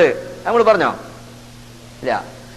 പിന്നെ 1-ാമത്തെ റക്അത്തില് ഇലാഫി ഖുറൈശ് എന്ന സൂറത്ത്, ഖുൽ യാ അയ്യുഹൽ കാഫിറൂന, ഖുൽ അഊദു ബിറബ്ബിൽ ഫലഖ്. അപ്പൊ എത്രയായി? ഏതൊക്കെ? ഇലാഫി ഖുറൈശ്, ഖുൽ യാ അയ്യുഹൽ കാഫിറൂന, ഖുൽ അഊദു ബിറബ്ബിൽ ഫലഖ്. 3 സൂറത്തായില്ലേ? 2-ാമത്തെ റക്അത്തില് പിന്നെ ഖുൽ ഹുവല്ലാഹു അഹദ്, ഖുൽ അഊദു ബിറബ്ബിൻ നാസ്. ഇങ്ങനെ 5 സൂറത്തുകൾ ഓതേണ്ടതാകുന്നു. ഈ 5 സൂറത്തുകൾ ഓതൽ സുന്നത്താണെന്ന് വേറെ ഹദീസുകളിലും കൂടി വന്നപ്പോൾ 2 ഹദീസിനും കൂടി ഒരുമിച്ച് കൂട്ടി അമൽ ചെയ്യാനവന് വേണ്ടി ഇങ്ങനെ ആ നിസ്കാരത്തിൽ നിർവഹിക്കുക. അത് ഏറ്റവും പ്രബലമായിരിക്കുന്ന ഒരു സുന്നത്തും കൂടിയാണ് എന്ന് മഹാനായ റസൂലുള്ളാഹി സ്വല്ലല്ലാഹു അലൈഹി വസല്ലം തങ്ങൾ പറഞ്ഞു. അപ്പൊ യാത്രയുടെ സുന്നത്ത് എന്ന് പറയുന്നത് ഈ സമയത്ത് പാടുള്ളതല്ല. അതുപോലെ ഇഹ്റാമിന്റെ സുന്നത്ത് ഈ നിസ്കാരം കറാഹത്താവുന്ന വഖത്തുകളിൽ പറ്റുകയില്ല. ഇഹ്റാമിന്റെ സുന്നത്ത്, ഇഹ്റാമിലേക്ക് പ്രവേശിക്കുന്നതിന് മുമ്പ് 2 റക്അത്ത് സുന്നത്ത് നിസ്കരിക്കാന്ന് പറഞ്ഞത് അസർ നിസ്കരിച്ചതിന്റെ ശേഷമാണോ ഇഹ്റാം ചെയ്യുന്നതെങ്കിൽ ഇഹ്റാമിന്റെ നിയ്യത്തോടുള്ള നിസ്കാരമാണോ നിർവഹിക്കാൻ പറ്റുകയില്ല. അതുപോലെ നട്ടുച്ച സമയത്താണെങ്കിലും പറ്റുകയില്ല. പിന്നെ അതുപോലെ തന്നെ അതേ സമയത്ത് ഹറമിൽ വെച്ചിട്ട് ഒരാൾ ഹജ്ജിന് ഇഹ്റാം ചെയ്യുകയാണെങ്കിലോ ഒരു മസാല അതിൽ നിന്ന് കിട്ടുന്നതാണ്. ഹറം എന്ന് പറഞ്ഞാൽ മക്കത്ത് നിന്ന് തന്നെ ഹജ്ജിനാണ്. ആദ്യം ഉംറക്ക് പോയി ഉംറ നിർവഹിച്ചിട്ട് പിന്നെ ഹജ്ജിന് വേണ്ടി ഇഹ്റാം ചെയ്യുന്നത് മക്കയിൽ നിന്ന് തന്നെയാണ്. അങ്ങനത്തെ വെക്കരിയാണെങ്കിൽ മക്കയിൽ ഈ ഹറാമിന്റെ സമയങ്ങളില്ല. മക്കത്തെ ഹറമിലില്ല, മദീനത്തെ ഹറമിലുണ്ട്. മദീനത്തെ ഹറമിൽ പാടില്ലാത്ത സമയത്തൊന്നും നിസ്കരിക്കാൻ പറ്റുകയില്ല. മക്കയിലുള്ളതായിരിക്കുന്ന പരിശുദ്ധമായ ഹറമിൽ നിന്ന് തന്നെയാണോ അവൻ ഇഹ്റാം ചെയ്യുന്നതെങ്കിൽ അവിടെ വെച്ച് വിരോധമില്ല. അല്ലാത്ത സ്ഥലങ്ങളിലൊന്നും നമുക്ക് ഇഹ്റാമിന്റെ മുമ്പുള്ള സുന്നത്ത് ഈ 3 സമയങ്ങളിലും പാടുള്ളതല്ല. സുബഹിന്റെ ശേഷമാണ് 7 മുഴം ഉയർന്നതിന്റെ മുമ്പായിട്ട് ഇഹ്റാം ചെയ്യുന്നതെങ്കിൽ ഇഹ്റാമിന്റെ സുന്നത്ത് നിസ്കാരമില്ല. അതുപോലെ അസർ നിസ്കരിച്ചതിന്റെ ശേഷമാണെങ്കിലും സൂര്യാസ്തമാനം വരേക്കും ഇഹ്റാമിന്റെ സുന്നത്ത് നിസ്കരിക്കാൻ പറ്റുകയില്ല. അതേ സമയത്ത് പെട്ടെന്ന് പുറത്തുപോയി അവന് ഉളൂ ചെയ്തു വന്നാൽ, അല്ലെങ്കിൽ പള്ളിയിൽ വെച്ചാണ് ഇഹ്റാം ചെയ്യുന്നതെങ്കിൽ പള്ളിയിൽ പ്രവേശിച്ചാൽ ഒരു തഹിയ്യത്ത് നിസ്കാരങ്ങളോ ഉളുവിന്റെ സുന്നത്ത് നിസ്കാരങ്ങളോ നിർവഹിക്കാം. ഈ ഇഹ്റാമിന്റെ സുന്നത്ത് പറ്റുകയില്ല. പിന്നെ അതുകൊണ്ട് ഇങ്ങനെ നിർവഹിക്കുക. നബി സല്ലല്ലാഹു അലൈഹി വസല്ലം തങ്ങൾ പറയാണ്, മാ ഖല്ലഫ അഹദുൻ മിൻ ദാരിഹി അഫ്ളല മിൻ റകഅതൈനി യർകഉഹുമാ ഇൻദഹും ഹീന യുരീദു സഫറാ. ഒരു മനുഷ്യൻ യാത്ര പോകുമ്പോൾ അവൻ ആ വീട്ടുകാർക്ക് സമാധാന സംരക്ഷണത്തിന് ഏൽപ്പിച്ചു കൊടുക്കുന്ന എന്തെങ്കിലും വസ്തുക്കളുണ്ടെങ്കിൽ അതിൽ വെച്ച് ഏറ്റവും ഹൈറായത് 2 റക്അത്ത് നിസ്കാരമാണ്. അതൊരു ബർക്കത്താണ്. ആ നിസ്കാരത്തിന്റെ ബർക്കത്ത് കൊണ്ട് അവന്റെ വീട്ടുകാർക്ക് യാതൊരു കട്ടപ്പാടുകളും ഇവന്റെ അഭാവത്തിൽ സംഭവിക്കുകയില്ല. ഇവന്റെ കുറവുകളൊന്നും അവിടെ സംഭവിക്കുകയില്ല. എല്ലാ പൂർണ്ണമായ സംരക്ഷണങ്ങളും സെക്യൂരിറ്റികളും അവിടെ ഉണ്ടാകുമെന്ന് നബിയുനാ റസൂലുള്ളാഹി. അത്ര വലിയ പോരിശയുള്ള നിസ്കാരമാണ്. അപ്പോൾ ഗൾഫിലേക്ക് പോരുമ്പോൾ നിസ്കരിക്കണം. നമ്മൾ ഗൾഫിലേക്ക് പോരുന്ന ആളുകൾ വളരെ വിഷമിച്ചുകൊണ്ടാണ് ചില സമയത്ത് പോരാ, വളരെ പ്രയാസപ്പെട്ടുകൊണ്ട് വീട്ടിലെ കാര്യങ്ങൾ ഓർത്തിട്ടും കടങ്ങളും വിഷമങ്ങളും രോഗങ്ങളും ആകമാനം പ്രതിസന്ധിയിലാണ്. അപ്പൊ പിന്നെ അവിടെ നിസ്കരിക്കാൻ പറ്റുമോ? പിന്നെ നിസ്കാര മനുഷ്യന് വിഷമിക്കുമ്പോൾ നിസ്കാര. ഒരാളിങ്ങനെ ബേജാറായി ഇങ്ങനെ കരയാ. എന്താ കരയണത്? ഉണ്ടിക്ക് പൈസ വെച്ചത് കിട്ടിയില്ല. അതൊക്കെ തന്നെ നമ്മുടെ ബേജാറിപ്പ്. വലിയ ബേജാറിപ്പ് അതൊക്കെയാണല്ലോ. നാളത്തെ ബേജാറിപ്പ് ആർക്കും എനിക്കോ നിങ്ങൾക്ക് വല്ല ബേജാറുണ്ടാ? ഇതിനെക്കുറിച്ച് ഒരുപാട് ആളുകൾ കൂടെ പൈസ കൊടുക്കാണ്ട് സമയങ്ങളൊക്കെ കഴിഞ്ഞ് വലിയ സംഖ്യ വിട്ടിട്ടുണ്ട്, കിട്ടിയില്ല, എങ്ങനെ കരയാ. അപ്പൊ അയാളോട് വേറെ ചങ്ങായി ഒരു മൂല്യം ഇന്ന മാതിരി സാധു എന്ന് പറഞ്ഞ് ചങ്ങായി ഒതുണ്ടാക്കി ഉണ്ടാക്കാൻ നിസ്കരിച്ച പൊന്നാര മൂല്യം, നിങ്ങൾക്ക് പണിയൊന്നുമില്ല വേറെ, അല്ല നിങ്ങൾക്ക് വേറെ പണിയൊന്നുമില്ല, നിങ്ങൾ എന്ത് വിരാന്തന പൊട്ടന, എന്റെ പൈസ വലിയൊരു എമൗണ്ട് എവിടെ അത് പിടിച്ചിട്ടോ അതുകൊണ്ട് എത്തിയിട്ടില്ല സംഗതി, ഞാൻ അതിൽ വേജാറെങ്കിൽ രണ്ടാക്കാൻ നിസ്കരിക്കായിട്ട് ഇൻഷാ അല്ലാഹ് നമുക്ക് നിസ്കരിക്കാം, പൈസ ഇട്ടട്ടെ. മഹാനായ റസൂലുള്ളാഹി സ്വല്ലല്ലാഹു അലൈഹി വസല്ലം പറയുന്നു, ഇദാ അഹ്സബഹു അംറുൻ ബാദറ ഇല സ്വലാഹ്, നബി തങ്ങൾക്ക് എന്ത് മനപ്രയാസങ്ങൾ നേരിട്ടാലും ഉടനെ നിസ്കരിക്കുന്നതാണ്. ഉടനെ നിസ്കാരത്തിൽ വെച്ചുകൊണ്ട് അള്ളാഹുവിനോട് ദ്വാരക്കുകയാണ്. സുജൂദിൽ കിടന്നുകൊണ്ട് റബ്ബിനോട് ദ്വാരക്കുന്നു, റബ്ബനാ ആതിനാ ഫിദ്ദുനിയാ ഹസന, അല്ലാഹുവേ ദുനിയാവിന്റെ സൗകര്യങ്ങൾ മുഴുവനും നീ പൊരുത്തപ്പെടുന്ന മാർഗത്തിൽ എനിക്ക് താ, എനിക്ക് കൊണ്ടുപോകാൻ പഠിച്ചവനെ. ആഖിറത്തിൽ എനിക്ക് നീ വഖിനാ അദാബന്നാർ, നരകശിക്ഷ എനിക്ക് സഹിക്കാൻ കഴിയില്ല തമ്പുരാനെ, എന്നെ നീ കാത്തുരക്ഷിക്കല്ലാ എന്ന് ദ്വാരക്ക. അതിട്ട് കഴിയുമ്പോഴേക്കും എന്തെങ്കിലും സന്തോഷത്തിന്റെ സമാധാനത്തിന്റെ പരിഹാരം. നമ്മൾ ചെയ്യുന്ന നേരെ വിപരീതമാണല്ലോ. എന്ത് വിഷമത്തിയാലും നിസ്കരിക്കില്ല. ഏറ്റവും ചുരുങ്ങി നമ്മുടെ വീട്ടിലെ ആൾ മരിച്ചാൽ നിസ്കരിക്കുവോ? ആ ക്രിയകൾ മുഴുവനും കഴിയുന്നവരേക്ക് നിസ്കരിക്കാത്ത ആ വീട്ടിൽ പെണ്ണുങ്ങളുണ്ടാവാം, ആണുങ്ങളുണ്ടാവാം, അവിടെ വന്ന് പങ്കെടുത്തതാ എത്രയോ ആളുകൾ അവിടെ ഉണ്ടാവാം നിസ്കരിക്കാത്തവര്. അതൊക്കെ പോട്ടെ, നമ്മുടെ വീട്ടിൽ കല്യാണം ഉണ്ടായവരോ, കല്യാണം ഉണ്ടായവരെ നിസ്കാരത്തിന്റെ പരിപാടി അവിടെ ഇല്ല.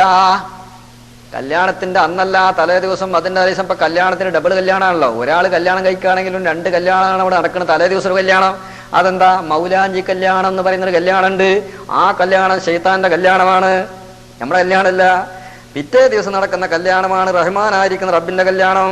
അതാണ് സബജതുക അൻകഹതുക ബിന്തി ഫാത്തിമ ബിമഹരിൻ മബ്ലൂഹു കദാ വകദാ. ആ കല്യാണമാണ് അള്ളാഹുവിന്റെ കല്യാണം, തലേദിവസ കല്യാണം, മൗലാഞ്ചി കല്യാണമാണ്. അതൊന്നും ഇപ്പൊ പറഞ്ഞിട്ട് വെറുതെ നിങ്ങൾക്ക് ചൂടായിട്ട് ഒക്കെ നീച്ചു പോകാത്ത ആളുണ്ടാവില്ല. എല്ലാം കാര്യങ്ങൾക്ക് മനസ്സിലായിട്ടുണ്ടല്ലോ. അതൊന്നും അള്ളാഹു സഹകരിക്കാൻ ഒരു സാധ്യത നമ്മുടെ പ്രവർത്തനങ്ങളാൽ അതിൽ സംഭവിക്കുന്നില്ല. നിസ്കാരങ്ങൾ എത്ര പോയി? റഹ്മാനായിരിക്കുന്ന തമ്പുരാൻ ഏറ്റവും ഇഷ്ടപ്പെടുന്നതായിരിക്കുന്ന ഒരു ഇബാദത്താകുന്ന സ്വലാത്ത് മുസ്ലിമാണോ കാഫിറാണെന്ന് വേർതിരിക്കാൻ വേണ്ടി ഏൽപ്പിച്ചിരുന്നതായ നിസ്കാരം അവിടെ എത്ര പോയി? എന്തെല്ലാം തോന്നിവാസങ്ങൾ അവിടെ നടന്നുപോയി? സ്വന്തമായി പെറ്റുപോറ്റിക്കൊണ്ട് ഇസ്ലാമിന്റെ ചട്ടക്കൂട്ടിൽ വളർത്തിയ ഒരു പെൺകുട്ടിനെ അന്യ ആളുകൾ കാണാൻ വേണ്ടി പുറത്തേക്ക്, ഞാൻ ഇന്നലെ പറഞ്ഞതുപോലെ തൊഴുത്തിൽ നിന്ന് പോത്തിനെ വിട്ടിറക്കും പോലെ ഇറക്കി കൊടുക്കാൻ വേണ്ടി നാം കാരണങ്ങളായ ലയനത്ത് ആ വീട്ടിൽ നിന്നോ പരിസരത്തു നിന്നോ വിട്ടുപോകാൻ ഒരു സാധ്യതയും കാണുന്നില്ല. അത് ചിന്തിക്കാൻ വേണ്ടി ഞാൻ ഉണർത്തുന്നു മാത്രമേ ഉള്ളൂ. അതുകൊണ്ട് നിസ്കാരം ആ തലേ ദിവസം അവിടെ നടക്കുന്നില്ല. കല്യാണത്തിന്റെ അന്നാണെങ്കിലോ സാധാരണ നമ്മളൊക്കെ പറയാറുണ്ട്, കല്യാണത്തിന്റെ ഒന്ന് നിക്കായക്കാൻ മറന്നു. ഈ ചോറ് കൊടുക്കലും ഭരണവരം സ്വീകരിക്കലും ഇടയിൽ അപ്പോഴാണ് പുതിയാപ്പ വന്നപ്പോൾ വേഗം ചോറാട് കൊടുത്ത്, പിന്നെ ഒരാൾ പോയി, പിന്നെ കൊണ്ടുപോലായി, പിന്നെ നിക്കായച്ചോന്ന് പള്ളിക്കൊന്നും മുസ്ലിം കാശിട്ടില്ല എന്നുള്ള കംപ്ലൈന്റ് പറഞ്ഞു വെച്ചപ്പോഴാണ് അയ്യോ നിക്കായച്ചില്ല. അത്ര നല്ല പരിപാടിയായിരുന്നു. ഈ നിസ്കാരം എന്ന് പറയപ്പെടുന്ന അമല് ഏത് സമയത്തും നമ്മെ സഹായിക്കുകയാണ്, നമ്മോട് എല്ലാ നിലക്കും കൂട്ടുകൂടുകയാണ്. പരിശുദ്ധമായിരിക്കുന്ന നിസ്കാരം നമ്മയോട് ഏത് സമയത്തും അതിങ്ങനെ സഹകരിച്ചു കൊണ്ടേയിരിക്കുകയാണ്. അതുകൊണ്ട് എന്ത് തന്നെ വീട്ടിൽ സംഭവിച്ചാൽ, മരിച്ചാൽ അവിടെ കരയലല്ല.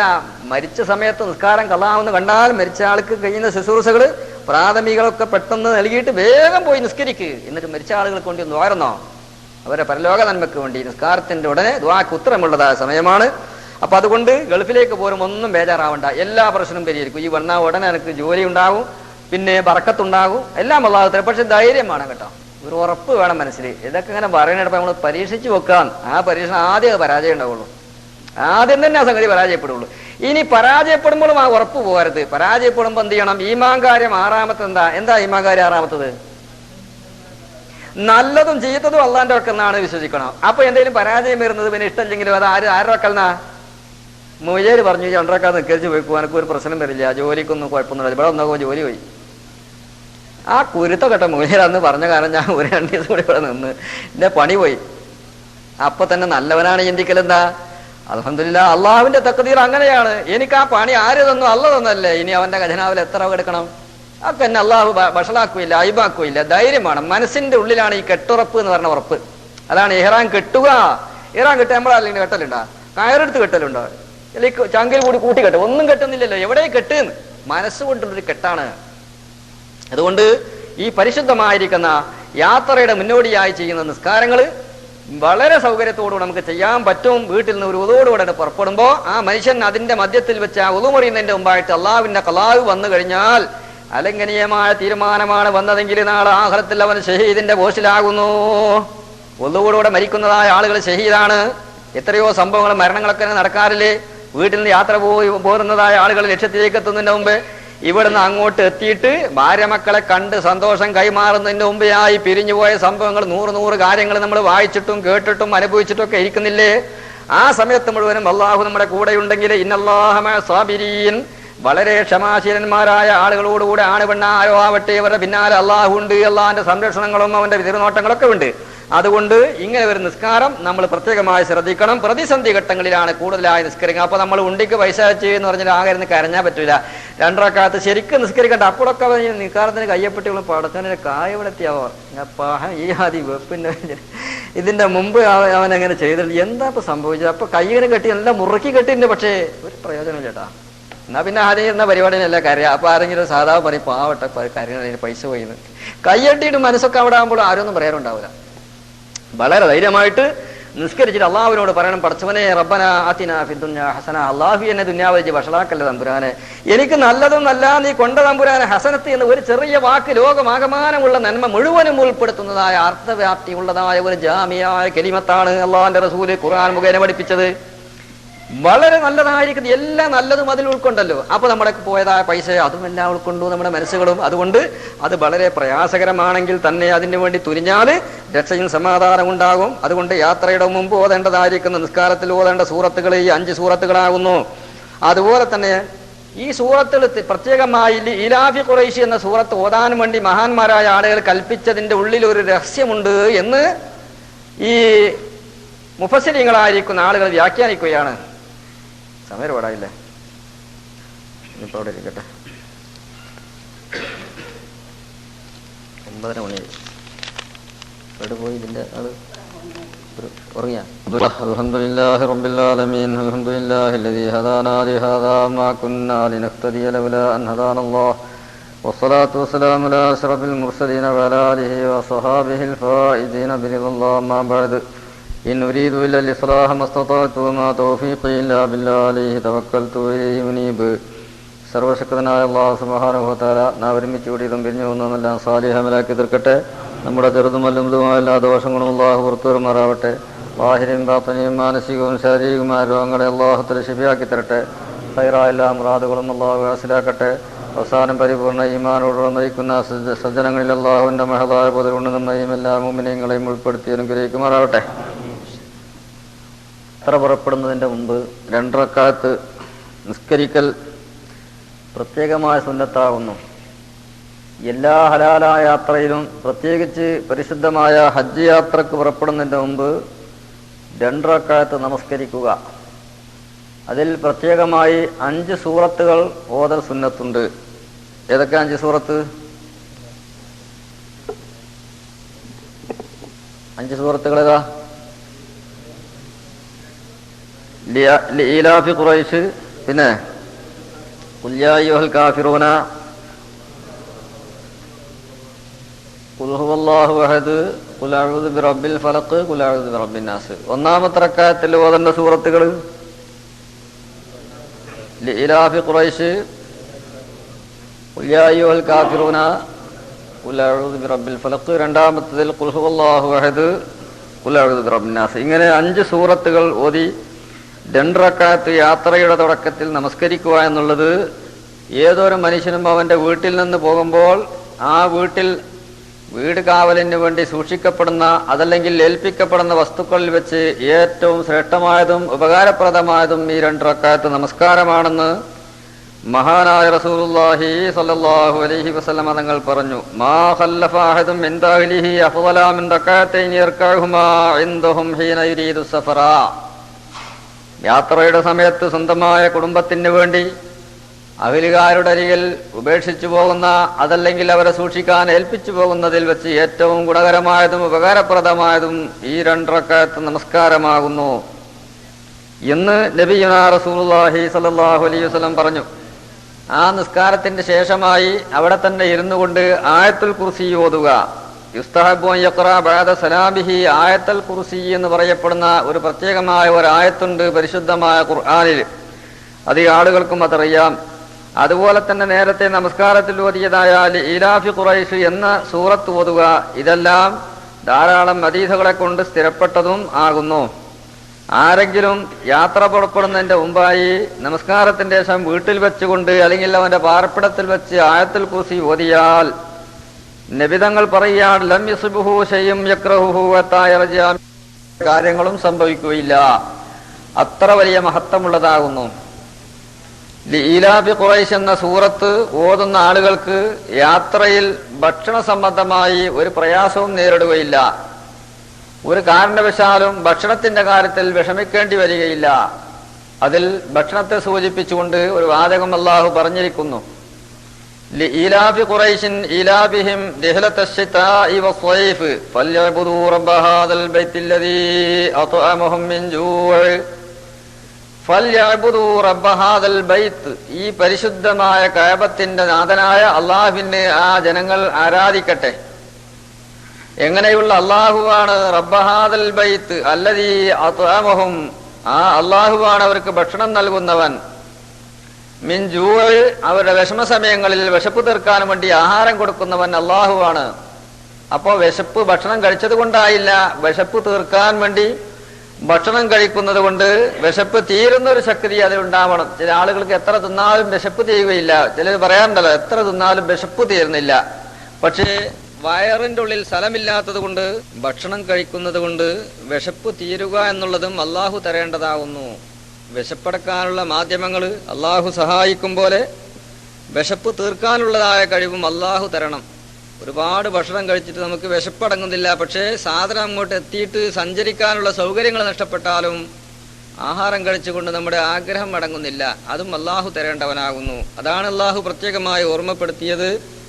അല്ലദീ അത്അമഹും മിൻ ജൂഅ് വ ആമനഹും മിൻ ഖൗഫ്. ഇങ്ങനത്തെ അള്ളാഹുവാണ് വിശപ്പിന് ആ വിശപ്പ് തീർക്കാനുള്ള ആഹാര സൗകര്യങ്ങൾ അവൻ ചെയ്തിരിക്കുന്നു.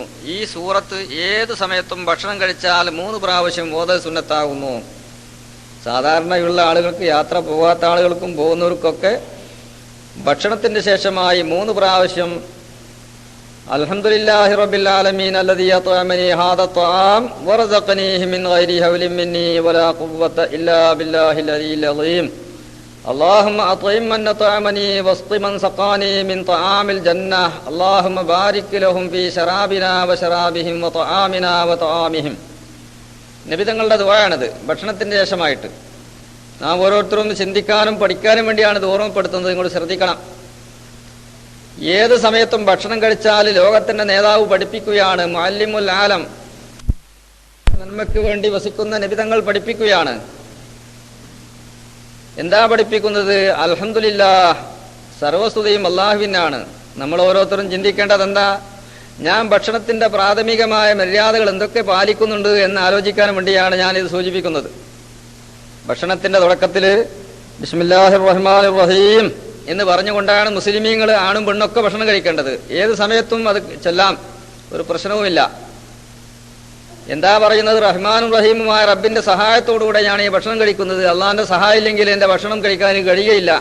ഏത് സമയത്തും എന്ത് ചെയ്യാം? വായിൽ കെട്ടാം, ചങ്കിൽ കെട്ടാം, എന്തെങ്കിലും സംഭവിച്ചുകൊണ്ട് പ്രയാസങ്ങൾ നേരിടാം. അതൊന്നും ഉണ്ടാവരുത് എനിക്ക്. അള്ളാഹുവിന്റെ സഹായത്തോടുകൂടെ ഞാൻ കഴിക്കുകയാണ്. ആദ്യമായി ബിസ്മില്ലാം പെട്ടെന്ന് മറന്നെങ്കിൽ ആ ഭക്ഷണത്തിന്റെ മധ്യത്തിലാവും പറയണം ബിസ്മില്ലാഹിർ റഹ്മാനിർ റഹീം അവ്വലഹു ആഖിറഹു. ഇതിലാദ്യവും അവസാനമായിട്ട് അത് ഓതിയില്ല എങ്കിൽ എന്തും സംഭവിക്കാവുന്നതോടുകൂടെ തന്നെ പൈശാചികമായിരിക്കുന്ന ആഹാരവും അതിൽ സംഭവിക്കുന്നു. പിശാച് നമ്മുടെ കൂടെ ആഹാരത്തിൽ പങ്കാളിയാകുന്നു. അങ്ങനെ ആകുമ്പോൾ ആ ഭക്ഷണത്തിൽ ബർക്കത്തുണ്ടാകുകയില്ല. ഓടിങ്ങോട്ട് വന്ന് ഭക്ഷണത്തിന്റെ ആർത്തി കൊണ്ട് പരിസരബോധമില്ലാതെ കണ്ട് നാൽക്കാലികളെ പോലെ ഭക്ഷണം കഴിക്കുന്ന സ്വഭാവം നേരത്തെ ആരെങ്കിലും സംഭവിച്ചിട്ടുണ്ടെങ്കിൽ മാറ്റം വരുത്താനാണ് ഞാൻ ഓർമ്മപ്പെടുത്തുന്നത്. ഉള്ള ആളുകൾ മറന്നുപോകാതിരിക്കാനും ചെയ്യാത്ത ആളുകൾ ചെയ്യാൻ വേണ്ടി ഓർമ്മപ്പെടുത്തുകയാണ്. ചെറിയൊരു കാര്യമാണ്, പക്ഷേ വലിയ അർത്ഥവ്യാപ്തിയും ഉപകാരപ്രദവും ഇതിന്റെ പിന്നിലുണ്ട്. ഓടി വന്നിട്ട് ഭക്ഷണം കാണുമ്പോൾ എല്ലാവരും മറന്നു, കണ്ടപാടന്നെ എടുത്ത് നിങ്ങൾ സാപ്പിടുക. ചായ, കാപ്പി, പെപ്സി പോലെയുള്ള എന്ത് സാധനങ്ങളും പാനീയങ്ങളും മുഴുവൻ കാണുമ്പോഴേക്കും കൊണ്ട് എടുത്ത് കുടിക്കുക. പോത്തും അങ്ങനെ തന്നെയാണ്, കാളയും അങ്ങനെ തന്നെ, പട്ടിയും പൂച്ചയും എല്ലാം അങ്ങനെ തന്നെ. ബിസ്മില്ലിന്റെ പ്രശ്നം അതിനില്ല, അതിനോട് കൽപ്പനയുമില്ല. കൽപ്പിക്കപ്പെട്ടതായ മനുഷ്യൻ വെറും മൃഗതുല്യമായ പ്രവർത്തനങ്ങൾ നടത്തുമ്പോൾ വളരെ ശ്രദ്ധിക്കണം. നമ്മുടെ ജീവിതത്തിൽ മുഴുവനും അത് പരാജയം ഉണ്ടാക്കി തീർക്കുകയുള്ളൂ. അതേ സമയത്ത് ലോകത്തിന്റെ നേതാവ് പഠിപ്പിക്കുന്നു, നിങ്ങൾ ഭക്ഷണത്തിന്റെ അരികിൽ ഇരുന്നാൽ ആ ഭക്ഷണം തിന്നുമ്പോൾ കുലൂ ബിസ്മില്ലാഹിർ റഹ്മാനിർ റഹീം, നിങ്ങൾ തിന്നുക അള്ളാഹുവിന്റെ സഹായത്തോടുകൂടെ ബിസ്മില്ലി നിങ്ങൾ തിന്നുക.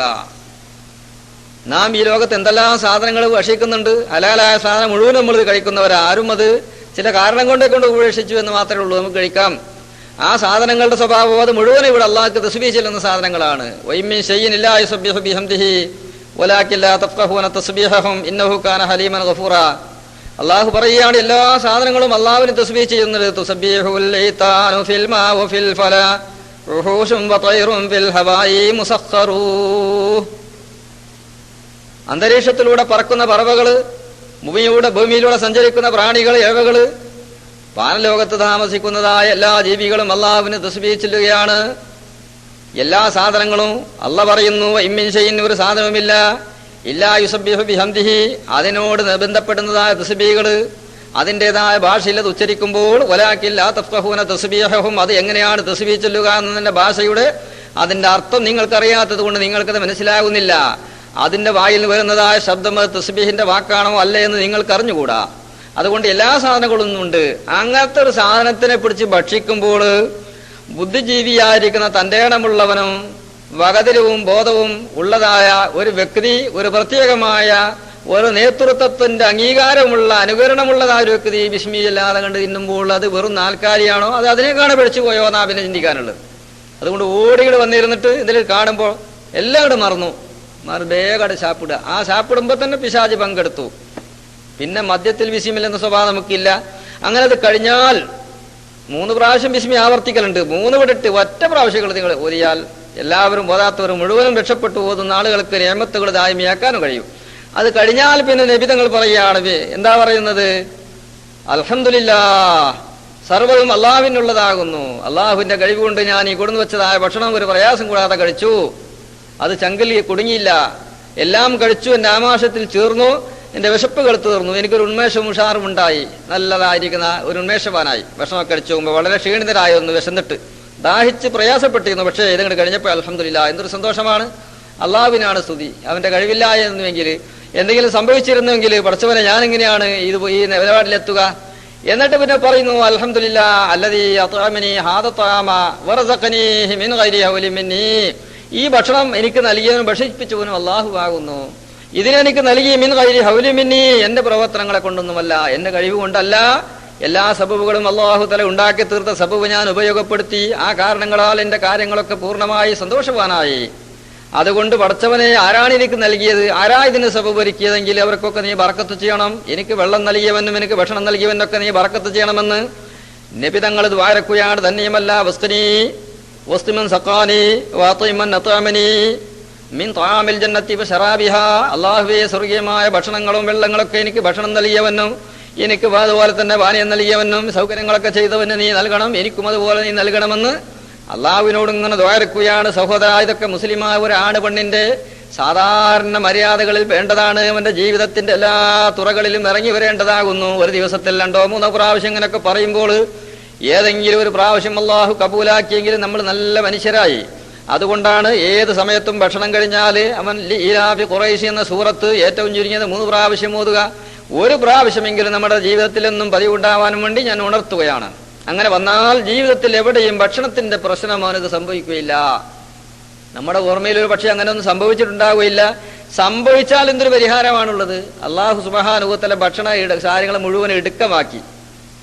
എത്രയോ നമ്മൾ മുമ്പൊക്കെ പത്രങ്ങളിലൊക്കെ വായിച്ചുകൊണ്ടിരിക്കുന്നില്ലേ, പട്ടിണി കൊണ്ട് എത്രയോ നാടുകളിൽ പാവപ്പെട്ടതായിരിക്കുന്ന ആളുകൾ പരാജയപ്പെട്ടു, നശിച്ചു, മരണപ്പെട്ടു എന്നൊക്കെ. നമുക്ക് അങ്ങനത്തതായിരിക്കുന്ന പത്രവായന എന്നല്ലാതെ ഒരു അനുഭവം ഉണ്ടായിട്ടില്ല. ഏതു സമയത്തും സംഭവിക്കാം. അള്ളാഹുവിന്റെ ഔദാര്യമാണ് ഭക്ഷണം കഴിക്കാൻ കഴിയുക, ഭക്ഷണം നൽകുക, അത് നമുക്ക് സംഭരിക്കാനുള്ളതായ സൗകര്യങ്ങൾ ഉണ്ടാവുക. അതുകൊണ്ടാണ് പ്രത്യേകിച്ച് നിങ്ങളുടെ യാത്രയിൽ ഇത് സംഭവിക്കാം. ഭക്ഷണം കിട്ടാത്തതായ ഒരുപാട് സന്ദർഭങ്ങളൊക്കെ ഉണ്ടാവാം. അതുകൊണ്ട് ഈ സൂറത്ത് നിങ്ങൾ നിസ്കാരത്തിൽ വെച്ച് ഓതിയിട്ട് അങ്ങോട്ട് പുറപ്പെട്ടു. അത് കഴിഞ്ഞതിന്റെ ശേഷമായി ഓതിയാൽ അങ്ങനെ ഒരു പ്രശ്നം നിങ്ങളെ സംബന്ധിച്ചിടത്തോളം ചിന്തിക്കേണ്ടതില്ല.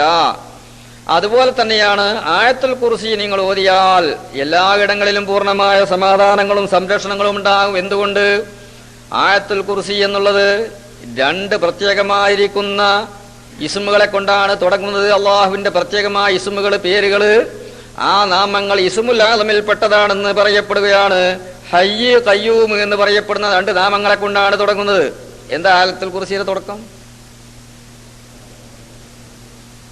അല്ലാഹു ലാ ഇലാഹ ഇല്ലാഹു വൽ ഹയ്യുൽ ഖയ്യൂം. അല്ലാഹു എന്ന ജലാലത്തിന്റെ ലഫ്ദ് കഴിഞ്ഞു. ലാ ഇലാഹ ഇല്ലാഹു വൽ ഹയ്യുൽ ഖയ്യൂം. ഹയ്യുൽ ഖയ്യൂം ആയിരിക്കുന്ന അല്ലാഹു. ഹയ്യ് എന്ന് പറയുന്നത് വാക്കിന്റെ അർത്ഥം എന്നും ജീവനുള്ളവനാ, കുറച്ച് ജീവിച്ച് പിന്നെ മരിക്കുക എന്നുള്ളതല്ല. ഹയ്യാണവൻ, ഖയ്യൂമാണ്. ലോകത്തുള്ള എല്ലാ വസ്തുക്കളും അവന്റെ സംരക്ഷണത്തിലും അവന്റെ അധികാര പരിധിയിലുമാണ്. അവന്റെ അധികാര പരിധിയിലാണ്. ഇവിടെ അവന്റെ അബുദുകളാണ്, അവന്റെ ഹൽക്കുകളാണ്, അവന്റെ മിൽക്കുകളാണ്. ഇപ്പൊ മംലൂക്കാണ്, അതുപോലെ തന്നെ അവന്റെ അബുദാണ്, അവന്റെ മഖ്ലൂക്കാണ്, എല്ലാം അവന്റെ കസ്റ്റഡിയിലാണ്. അങ്ങനത്തതായിരിക്കുന്ന അല്ലാഹുവാണ്. അല്ലാഹു ലാ ഇലാഹ ഇല്ലാഹു വൽ ഹയ്യുൽ ഖയ്യൂം. പിന്നെ ലാ തഅഖുദുഹു സിനത്തുൻ വലാ നൗം ലഹു മാ ഫിസ് സമാവാതി വമാ ഫിൽ അർള് മൻ ദല്ലദീ യശ്ഫഉ ഇൻദഹു ഇല്ലാ ബിഇذനിഹി യഅലമു മാ ബൈന അയ്ദീഹിം വമാ ഖൽഫഹും വലാ യുഹീതുന ബിശൈഇൻ മിൻ ഇൽമിഹി ഇല്ലാ ബിമാ ശാഅ വസിഅ കുർസിയ്യുഹു സമാവാതി വൽ അർള വലാ യഊദുഹു ഹിഫ്ദുഹുമാ വഹുവൽ അലിയ്യുൽ അളീം. സൂറത്തുൽ ബഖറയിൽ എത്രാമത്തെ ആയത്ത് അല്ലെങ്കിൽ എത്രാമത്തെ ജുസിലായതുള്ളത് ആരെങ്കിലും ഓർമ്മയുണ്ട? രണ്ടാമത്തെ സയഖുലു സുഫാഹു അല്ലേ? അല്ല, പിന്നെ രണ്ടാമത്തത് സയഖുലു സുഫാഹു അല്ലേ? പിന്നെ ഇതിലാ മൂന്നാമത്തെ ജുസില് ഏതാണ് അതിന്റെ തുടക്കം? തിൽക റുസുൽ ഫളല്ല എന്നുള്ള ആ ജുസിൽ കാണാം. മൂന്നാമത്തെ ആയത്തായിട്ട് കാണാം. ഏതായാലും ആവട്ടെ, അത് ഒരാൾ പതിവാക്കുക. എടുക്കുന്ന സമയം, അതുപോലെ തന്നെ ചില പ്രത്യേകമായ സമയങ്ങളിലെല്ലാം എല്ലാ നിസ്കാരത്തിന്റെ ശേഷവും പതിവാക്കുക. പ്രത്യേകിച്ച് യാത്രക്ക് ഒരുങ്ങുമ്പോൾ ആ നിസ്കാരം കഴിഞ്ഞ് അവിടെ തന്നെ ഇരുന്ന് ആയത്തുൽ കുർസി ഓതിയാൽ അവന് യാത്രയിലുള്ള ഹിഫ്ള് ഉണ്ടാകുന്നു. അതിൽ പറയുന്നത് തന്നെ അല്ലാഹു ലാ ഇലാഹ ഇല്ലാഹു വൽ ഹയ്യുൽ ഖയ്യൂം ലാ തഅഖുദുഹു സിനത്തുൻ വലാ നൗം. അല്ലാഹു തആലാക്ക് ഒരിക്കലും തന്നെ പിടികൂടുകയില്ല. സിനത്തുൻ വലാ നൗമുൻ, ഉറക്കവും ഉറക്കത്തിന്റെ മുഖവരയും ഉണ്ടാവുകയില്ല, തുടക്കവും ഉണ്ടാവുകയില്ല. ഉറക്കത്തിന്റെ തുടക്കത്തിന് നുആസ് എന്ന് പറയും. അതായത് ഉറക്കം തൂക്കുക. ഉറക്കം തൂക്കുക എന്നുള്ളത് തുടർച്ചയായിരിക്കുന്ന ഉറക്കത്തിലേക്ക് ഒരു സൂചനയാണ്. പലർക്കും ഖുർആൻ ഓതുമ്പോൾ ഉറക്കം വരും, ദിക്ർ ചൊല്ലുമ്പോൾ ഉറക്കം വരും, അതുപോലെ പള്ളിയിൽ കിടന്നാൽ ഉറക്കം വരും, നിസ്കരിക്കുമ്പോഴും ഉറക്കം വരും, മജ്ലിസിൽ ക്ലാസ്സിൽ കൂടിയാലും ഉറക്കം വരും, സിനിമ കാണുമ്പോഴോ ഉണർവ് വരും, ടെലിവിഷൻ കാണുമ്പോഴോ ഉഷാറ് കൂടും, ഫിലിമുകൾ ഇങ്ങനെ മാറി മാറി വരുമ്പോഴോ പിന്നത്ത് പറയാനില്ല, പിന്നെ പരിസരബോധം ഉണ്ടാവുകയില്ല. നേരെ മറിച്ച് അതിന്റെ മുമ്പ് പറഞ്ഞ കാര്യങ്ങളോ അതുകൊണ്ട് പറയുമ്പോഴേക്കും ഉറക്കം വരാം. ഇത്ര ആളുകൾ പറയും നമ്മൾ കേൾക്കുന്നത് ഖുർആൻ എടുത്ത് പറിച്ച് അപ്പം ഉറക്കം വന്നു, ഓതാൻ കഴിയില്ല. ദിക്റല്ലായിരുന്നാലും അങ്ങനെ തന്നെ. ഇതിനൊക്കെ എന്ത് പറയും? സിനത്ത് എന്ന് പറയും. അതിന്റെ പരിഭാഷ നുആസ്, അതായത് ഉറക്കം തൂക്കുക. ആ ഉറക്കത്തിന്റെ മുഖവര, മുന്നോടി, തുടക്കം. ആ സമയത്ത് ഇങ്ങനെ കോട്ടുവായ ഇങ്ങനെ പൊളിച്ച് വിടുക, കാറ്റിങ്ങനെ പുറത്തേക്ക് വിടുക. അത് മിനശ്ശൈത്താൻ, അത്തസാഉബു മിനശ്ശൈത്താൻ. അതിന് തുടക്കം കുറിക്കുന്ന ശൈത്താനാ. ഈ മനുഷ്യനെ നല്ല വിഷയത്തിൽ നിന്ന് പിന്തിരിപ്പിക്കാൻ വേണ്ടി ശൈത്താൻ ഒരു ചെറിയ നമ്മുടെ ഒരു ഒരു ലൂസാക്കല. ഈ നെട്ട് മുകളിലൊക്കെ ഉണ്ടാവുമല്ലോ ഓരോ സൈഡുകളിൽ, എല്ലാ സ്ഥലങ്ങളിലും ഉണ്ടാവും. നമ്മുടെ ശരീരത്തിൽ നമ്മുടെ കണ്ണും കാലിന്റെ വിരലുമായി ബന്ധമുണ്ട്. കണ്ണിൽ നിന്ന് കാലിന്റെ വിരലിലേക്ക് ബന്ധമുണ്ട്. അതുമായി പല്ലും നമ്മുടെ കയ്യുമായി ബന്ധമുണ്ട്. എല്ലാം ഓരോ കണക്ഷൻ ഉണ്ടാവും. നമുക്കറിയില്ലല്ലോ. ഇതൊക്കെ അള്ളാഹു സുബ്ഹാനഹു വ തആല അവന്റെ മലായിക്കത്തുകളാകുന്ന ആ വർക്ക്ഷോപ്പ് ജോലിക്കാരെ കൊണ്ട് അള്ളാഹു ഘടിപ്പിച്ചതാ. അതാണ് ഒരു ദിവസം നേരം പുലർന്ന് വൈകുന്നേരമാകുന്നതിൻ്റെ ഉള്ളിലായി 360ഓളം വരുന്നതായ പ്രത്യേക ഞരമ്പുകളുടെ പ്രവർത്തനങ്ങളെ കൊണ്ടാണ് പരിപൂർണമായി അവന്റെ ആരോഗ്യത്തിന്റെ നിലനിൽപ്പ്. വൈകുന്നേരം ഉറങ്ങി രാവിലെ എഴുന്നേൽക്കുമ്പോൾ ഒരു കേടുകളും കൂടാതെ കിടന്ന പോലെ തന്നെ ഉഷാറായി എഴുന്നേറ്റ് കൈകാലുകളൊക്കെ ഒന്ന് കുടഞ്ഞ് ഉഷാറായ ഒരു പ്രശ്നമില്ല. കുറെ ചുരുണ്ട് മടങ്ങി കിടന്ന് അങ്ങനെ ചുരുണ്ട് പിടിക്കുന്നില്ല. നിർത്താൻ നമുക്ക് കഴിയുന്നുണ്ട്. മടക്കിയതൊക്കെ നിർത്താൻ കഴിയുന്നുണ്ട്. ഇതേ കാരണം 360ഓളം വരുന്ന പ്രത്യേകമായ ഞരമ്പുകളുടെ സഹായത്തിന്റെ പ്രവർത്തനം അവിടെ ഉണ്ട്. ശഫീഉനാ റസൂലുള്ളാഹി സ്വല്ലല്ലാഹു അലൈഹി വസല്ലമ. ഇത് പരസ്പരമായിരിക്കുന്ന ബന്ധവുമുണ്ട്. അതുകൊണ്ടാണ് ഉറങ്ങുന്ന സമയത്തും കുറച്ച് പ്രത്യേകമായ മര്യാദകളുണ്ട്. ഉറങ്ങിയിട്ട് ഇതിന്റെ ഇടയിൽ ഉണരുമ്പോഴുമുണ്ട്, എഴുന്നേൽക്കുമ്പോഴുമുണ്ട്. ഇതൊന്നും നമ്മൾ പലരും ശ്രദ്ധ വിടുന്ന ആളുകളായിരിക്കും, ഒക്കെ അറിവുള്ളവർ തന്നെയാണ്, ആരും അറിവിന്റെ കാര്യത്തിലൊന്നും മോശമില്ല. പക്ഷെ പ്രവർത്തിച്ചുള്ള പരിചയങ്ങൾ വളരെ ആളുകൾക്കും കുറവായി പോകുന്നു. അങ്ങനെ ഉണർന്നാൽ അവരെന്ത് ചെയ്യണം? ഓരോരോ ഞരമ്പുകളെ അള്ളാഹു സുബ്ഹാനഹു വ തആല അവന്റെ സൗകര്യത്തിന് അങ്ങോട്ട് ഒഴിവാക്കി അയച്ചു തന്നപ്പോൾ അതിന് നിഅമത്ത് ചെയ്യണല്ലോ. ആ നിഅമത്തുകൾ എത്ര ചെയ്താലും മതിയാകില്ല. അതിന് പകരമായി സൂര്യൻ ഉദിച്ച് 7 മുഴം ഉയർന്നതിന്റെ ശേഷമായി 12 മണ്ടിനുള്ളിലായി 2 റക്അത്ത് നിസ്കരിച്ചാൽ ഈ ഞരമ്പുകളെ മുഴുവനും സംരക്ഷിച്ചതിന് ഒരു നന്ദി രേഖപ്പെടുത്തിയവനാകുമെന്ന് ശഫീഉനാ റസൂലുള്ളാഹി സ്വല്ലല്ലാഹു അലൈഹി വസല്ലമ. ആരെങ്കിലും ചെയ്യുന്നുണ്ടോന്ന് ചിന്തിച്ചു നോക്ക്. ളുഹാ നിസ്കാരം എന്നതിന് പറയും സലാത്തുൽ ളുഹാ. ഇന്നലിൽ ജന്നത്തി ബാബൻ യുഖാലു ലഹു ബാബുൽ ളുഹാ. സ്വർഗത്തിന് ഒരുപാട് കവാടങ്ങളുണ്ട്, അതിനൊക്കെ പ്രത്യേകമായ സ്പെഷ്യൽ കവാടങ്ങളുടെ പേരുകളുണ്ട്. ബാബു സലാ, ബാബു സലാത്തിന്റെ കൂട്ടത്തിൽ ബാബുൽ ളുഹാ എന്ന് പറയുന്നൊരു ബാബ്. ആ ബാബിലൂടെ ളുഹ നിസ്കരിച്ചതായ ആളുകൾക്ക് സ്പെഷ്യലായിട്ടുള്ള ബാബ. അവിടെ വേറെ നിസ്കരിക്കാത്തവർക്ക്, ളുഹ നിസ്കരിക്കാത്തവർക്ക് ആ വാതിൽ കൂടെ കടക്കാൻ പറ്റുകയില്ല. അവർക്ക് ഏത് വാതിലും കടക്കാം, പക്ഷെ ഇത് അവർക്ക് വേണ്ടി മാത്രം തുറന്ന് കയറ്റാ. അപ്പൊ പിന്നെ അതിൽ എന്തെങ്കിലും പ്രത്യേകത ഉണ്ടാകുമല്ലോ. 2 റക്അത്തേ പറ്റുള്ളൂ, ഏറ്റവും അക്കല്ല് കൂടിയ 8 റക്അത്ത് വരെയും നിസ്കരിക്കാം. വളരെ പ്രബലമായ അതീത് കൊണ്ട് സ്ഥിരപ്പെട്ടതുവാ, ഒരു പ്രയാസമൊന്നും അതിനില്ല. സാധാരണ ജോലിക്കൊക്കെ പോകുമ്പോൾ നമ്മൾ കുളിക്കൂല, കുളിക്കുമ്പോൾ ഒരു ഉതുണ്ടാക്കി വന്ന് പോകുന്നതിന്റെ മുമ്പെയായി 2 റക്അത്ത് അള്ളാഹുവിന് വേണ്ടി നിസ്കരിച്ച് വളരെ റാഹത്തായിട്ട് പോയാൽ എല്ലായിടങ്ങളിലും ബർക്കത്തും സമാധാനവും സംരക്ഷണവും എന്താ ഒരു ആശ്വാസമാണ്. അപ്പൊ ഞാൻ പറഞ്ഞു വരുന്നത്, അള്ളാഹു സുബ്ഹാനഹു വ തആലക്ക് സിനത്ത് എന്ന് പറയപ്പെടുന്ന ഈ അലസത, ശൈത്താൻ നമ്മളെ പഴപ്പിക്കാൻ വേണ്ടി നമ്മുടെ ഉന്മേഷം കുറക്കാനാണ് തസാഉബ്, കോട്ടുവായി. കോട്ടുവായി എന്ന് വേറെ എന്തെങ്കിലും ഭാഷയിൽ അറിയാം, നിങ്ങൾക്ക് പറയുന്നവർ പല നാട്ടുകാരാണല്ലോ. എന്തായാലും വേണ്ട, സംഗതി തിരിഞ്ഞോ എന്ന് മനസ്സിലായാൽ മതി. വായ ഇങ്ങനെ പൊളിച്ചിങ്ങനെ ഇങ്ങനെ വീട് തന്നെ. ചില വീടുമ്പോൾ നല്ല സൗണ്ട് ഉണ്ടാവും ചില ആൾക്കാർക്ക്.